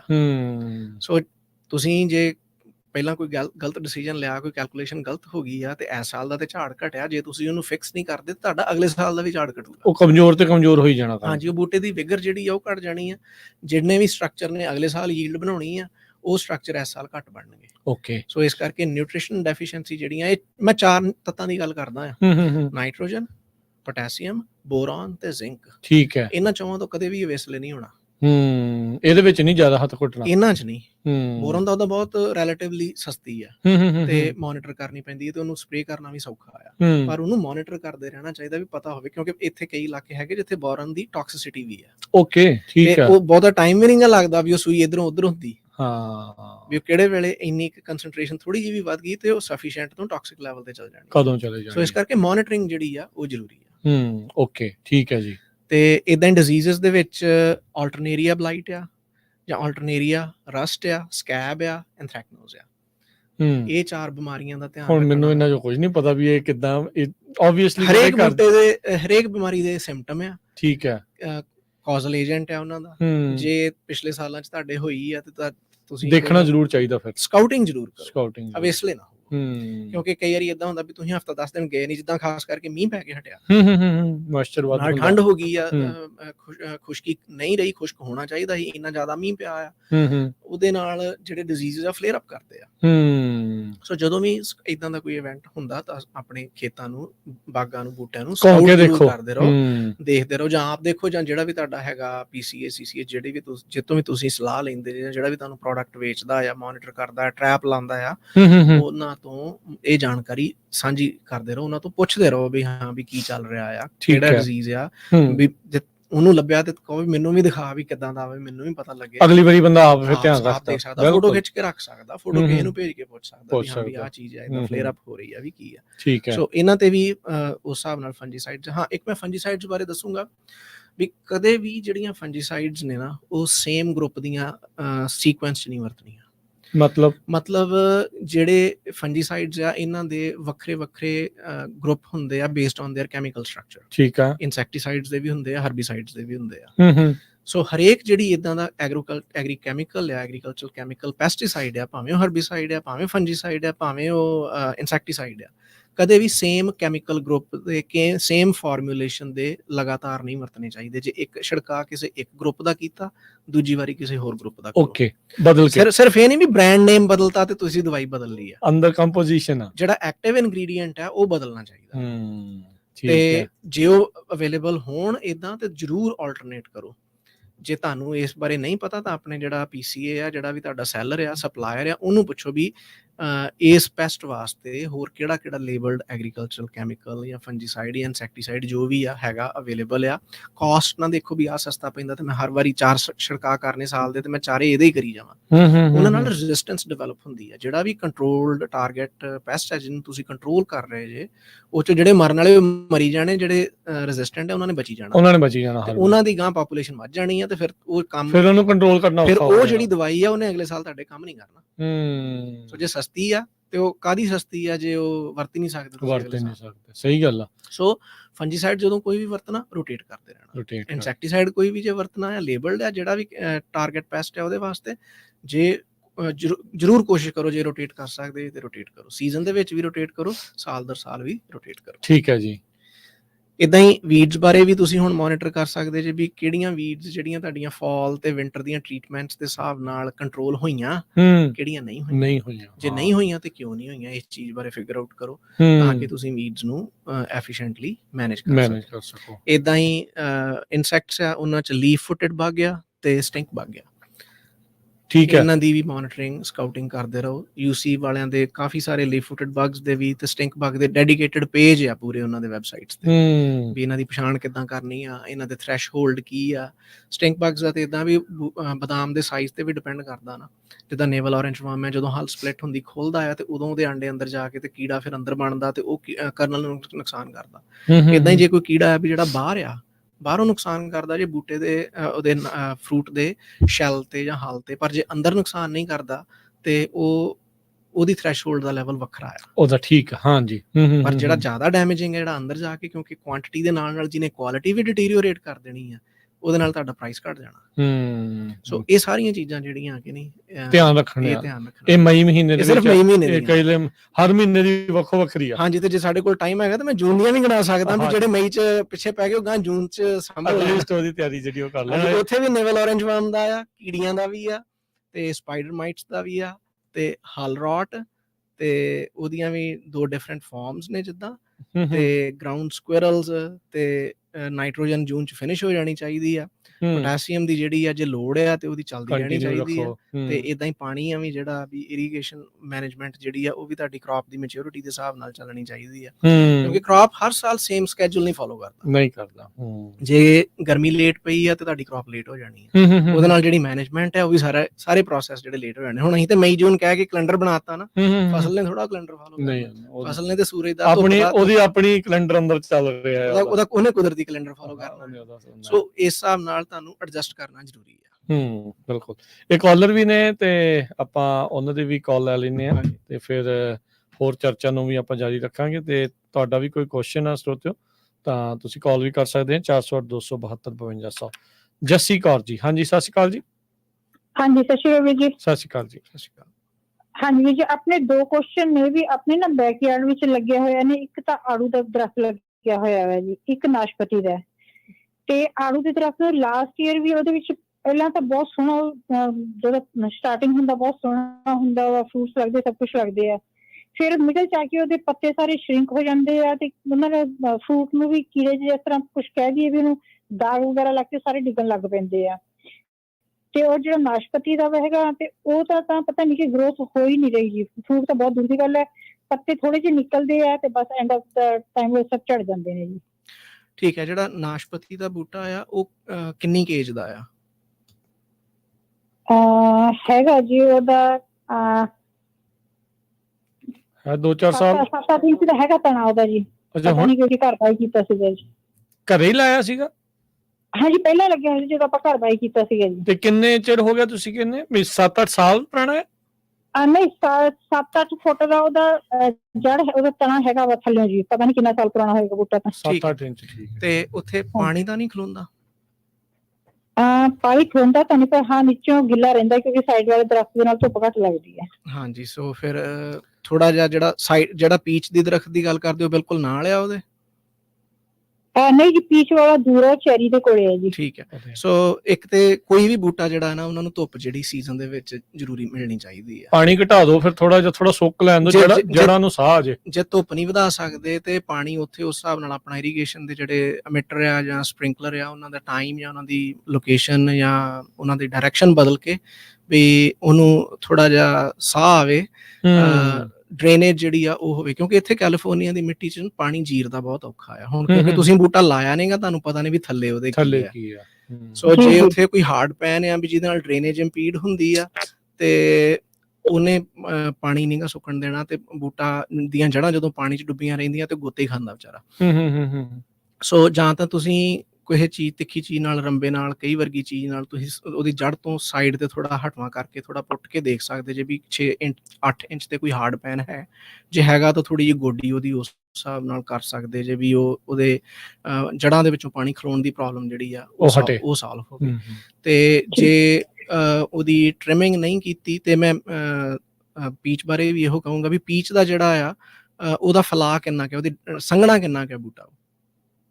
ਉਹਦੇ ਜੀ 2 ਉੱਪਰੋਂ ਜਾ ਕੇ ਉਹਦੇ 2 ਤਣੇ ਨਿਕਲੇ ਸੀਗੇ। ਇਸ ਵਾਰ ਤਾਂ ਇੱਕ ਸਾਈਡ ਤਾਂ ਬਿਲਕੁਲ ਸੁੱਕ ਹੀ ਗਈ ਹੈ, ਦੂਸਰੀ ਸਾਈਡ 'ਚ ਥੋੜਾ ਜਿਹਾ ਹੈਗਾ ਵਾ ਜੀ। ਉਹਨੂੰ ਪਾਣੀ ਬਰਾਬਰ ਮਿਲਦਾ ਹੈ? ਉੱਥੇ ਪਾਣੀ ਪੂਰਾ ਹੈ, ਉੱਥੇ ਸੁੱਕਾ ਥੱਲੋਂ ਕਿ ਉਹ ਗਿੱਲਾ ਰਹਿੰਦਾ? ਨਹੀਂ, ਉਹ ਵੀ ਗਿੱਲਾ ਹੀ ਹੈ ਜੀ। ਉਹ ਵੀ ਗਿੱਲਾ ਹੀ ਆ। ਹਾਂਜੀ, ਇੱਕ ਤੇ ਇਹ ਡਰੇਨੇਜ ਆਪਣੀ ਸਿਚੁਏਸ਼ਨ ਜਿਹੜੀ ਆ ਨਾ, ਡਰੇਨੇਜ ਇੰਪਰੂਵ ਕਰੋ। ਦੂਜਾ ਇਹ ਆ ਵੀ ਜੇ ਹੁਣ ਤਾਂ ਚਲੋ ਨਹੀਂ ਟਾਈਮ, ਜਦੋਂ ਫਾਲ ਦੇ ਵਿੱਚ ਉਹਦੇ ਪੱਤੇ ਝੜਨਗੇ, ਅਗਲੇ ਸਪਰਿੰਗ ਤੋਂ ਪਹਿਲਾਂ ਉਹਦੀਆਂ ਜਿਹੜੀਆਂ ਅੰਦਰ ਵਧੀਆਂ ਹੋਈਆਂ ਟਾਹਣੀਆਂ ਆ ਉਹਨਾਂ ਨੂੰ ਵੀ ਕੱਟ ਦਿਓ, ਜਿਹੜੀਆਂ ਸੁੱਕੀਆਂ ਟਾਹਣੀਆਂ ਉਹ ਵੀ ਕੱਟ ਦਿਓ। ਕਿਉਂਕਿ ਆਮ ਆਪਾਂ ਪੀਚ ਤੇ ਦੇਖਦੇ ਹਾਂ ਵੀ ਜਿੰਨੀਆਂ ਘੱਟ ਟਾਹਣੀਆਂ ਹੋਣ ਉਹਨਾਂ ਚੰਗਾ।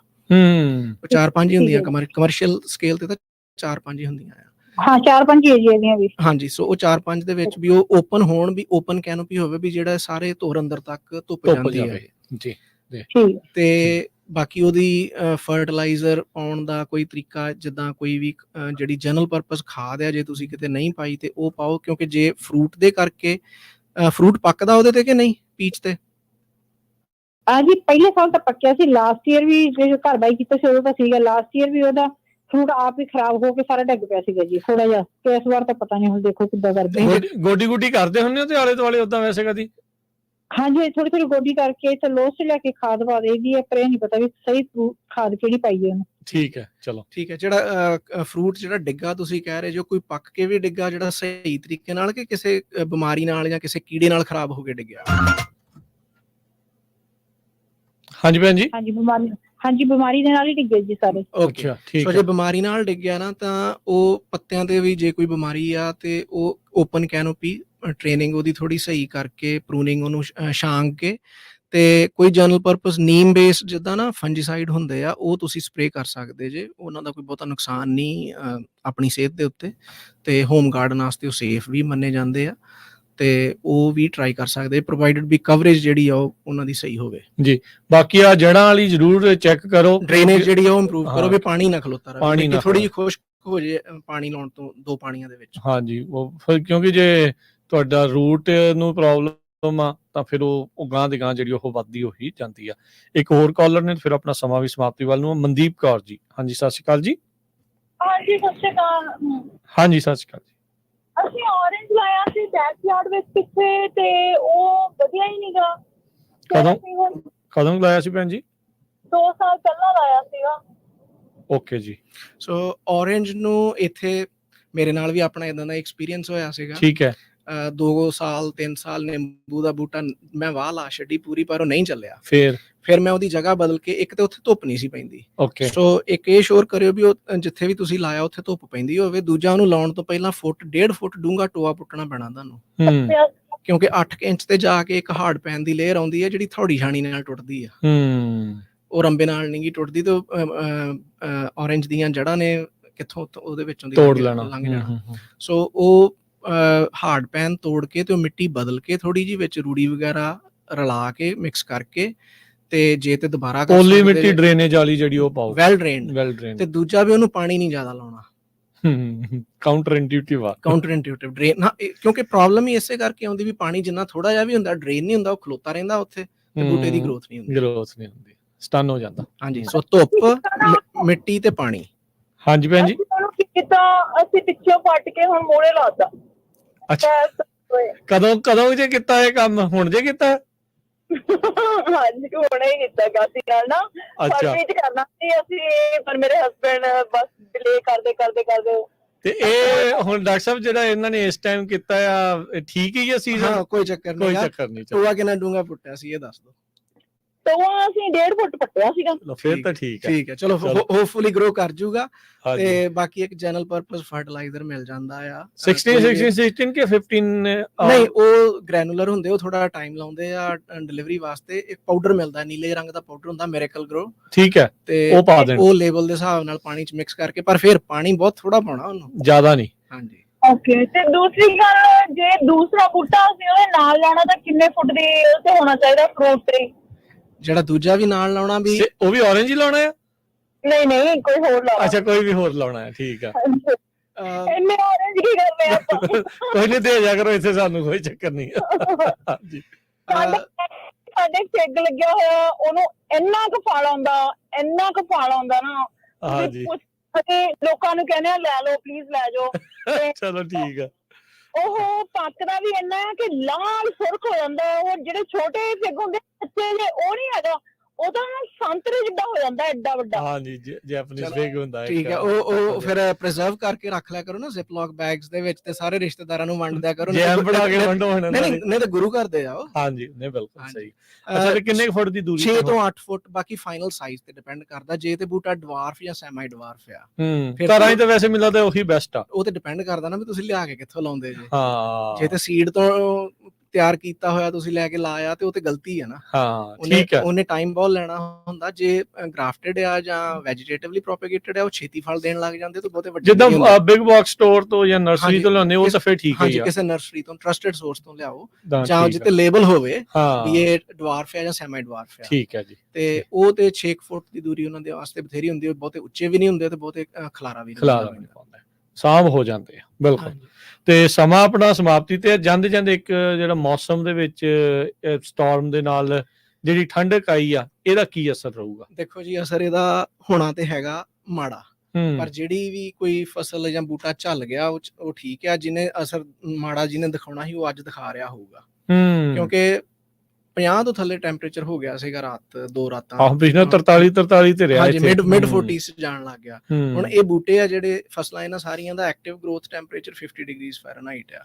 ਸੋ 50 ਤੋਂ ਥੱਲੇ ਇਹਨਾਂ ਦਾ ਟੈਂਪਰੇਚਰ ਆਇਆ। ਚਲੋ ਫਰੀਜ਼ ਤਾਂ ਨਹੀਂ ਮੈਂ ਕਹੂੰਗਾ ਵੀ ਫਰੀਜ਼ ਡੈਮੇਜ ਹੋਇਆ ਹੋਊਗਾ, ਕਿਉਂਕਿ ਉਹ 42 ਆ, ਉਹਨਾਂ ਨਹੀਂ ਆਇਆ। ਪਰ ਜਿੱਥੇ ਵੀ ਕਿਤੇ 42 ਨੂੰ ਟੱਚ ਕਰ ਗਿਆ ਆ, ਉੱਥੇ ਕੁਛ ਗਰੋਥ ਜਿਹੜਾ ਆ ਉਹ ਜ਼ਰੂਰ ਡਿਫੋਲੀਏਸ਼ਨ ਹੋਊਗੀ, ਫਰੂਟ ਸ਼ੈਡ ਹੋਊਗਾ, ਜਾਂ ਪੱਤੇ ਝੜਨਗੇ, ਜਾਂ ਫਰੋਸਟ ਇੰਜਰੀ ਜਿਹੜੀ ਆ, ਫਰੀਜ਼ ਇੰਜਰੀ, ਕੁਛ ਨਾ ਕੁਛ ਇਦਾਂ ਦੀ ਹੋਈ ਹੋਊਗੀ। ਸੋ ਜੇ ਤੇ ਬੂਟੇ ਨਹੀਂ ਇਹਨਾਂ ਲੋ ਟੈਂਪਰੇਚਰ ਨੂੰ ਗਏ, ਹੋ ਸਕਦਾ ਕਈ ਬੂਟੇ ਮੁਰਝਾਏ ਹੋਣ। ਜੇ ਤੁਸੀਂ ਉਹਨਾਂ ਨੂੰ ਅਜੇ ਵੀ ਮੂਵ ਕਰ ਸਕਦੇ ਜੇ, ਵੀ ਜੇ ਮੁਰਝਾਏ ਆ ਤੇ ਉਹਨਾਂ ਨੂੰ ਛਾਵੇਂ ਰੱਖ ਛੱਡੋ, ਮਤਲਬ ਧੁੱਪ ਚੋਂ ਥੋੜਾ ਜਿਹਾ 2 ਦਿਨ ਘੱਟ ਧੁੱਪ 'ਚ ਰੱਖੋ। ਠੀਕ ਹੈ ਜੀ। ਕਿਉਂਕਿ ਡਬਲ ਵੈਮੀ ਨਾ ਹੋਵੇ ਵੀ ਇੱਕ ਪਹਿਲਾਂ ਕੋਰੇ ਦੀ ਮਾਰ ਵੱਜ ਗਈ, ਤੇ ਹੁਣ ਉੱਤੋਂ ਸਿੱਧੀ ਤਿੱਖੀ ਧੁੱਪ ਦੀ ਮਾਰ ਪੈ ਰਹੀ ਹੈ। ਜੀ, ਠੀਕ ਹੈ ਜੀ। ਧੰਨਵਾਦ ਡਾਕਟਰ ਸਾਹਿਬ, ਮਿਹਰਬਾਨੀ। ਮਿਲਦੇ ਹਾਂ ਅਗਲੀ ਵਾਰੀ। ਸਤਿ ਸ਼੍ਰੀ ਅਕਾਲ ਜੀ। ਸਤਿ ਸ਼੍ਰੀ ਅਕਾਲ।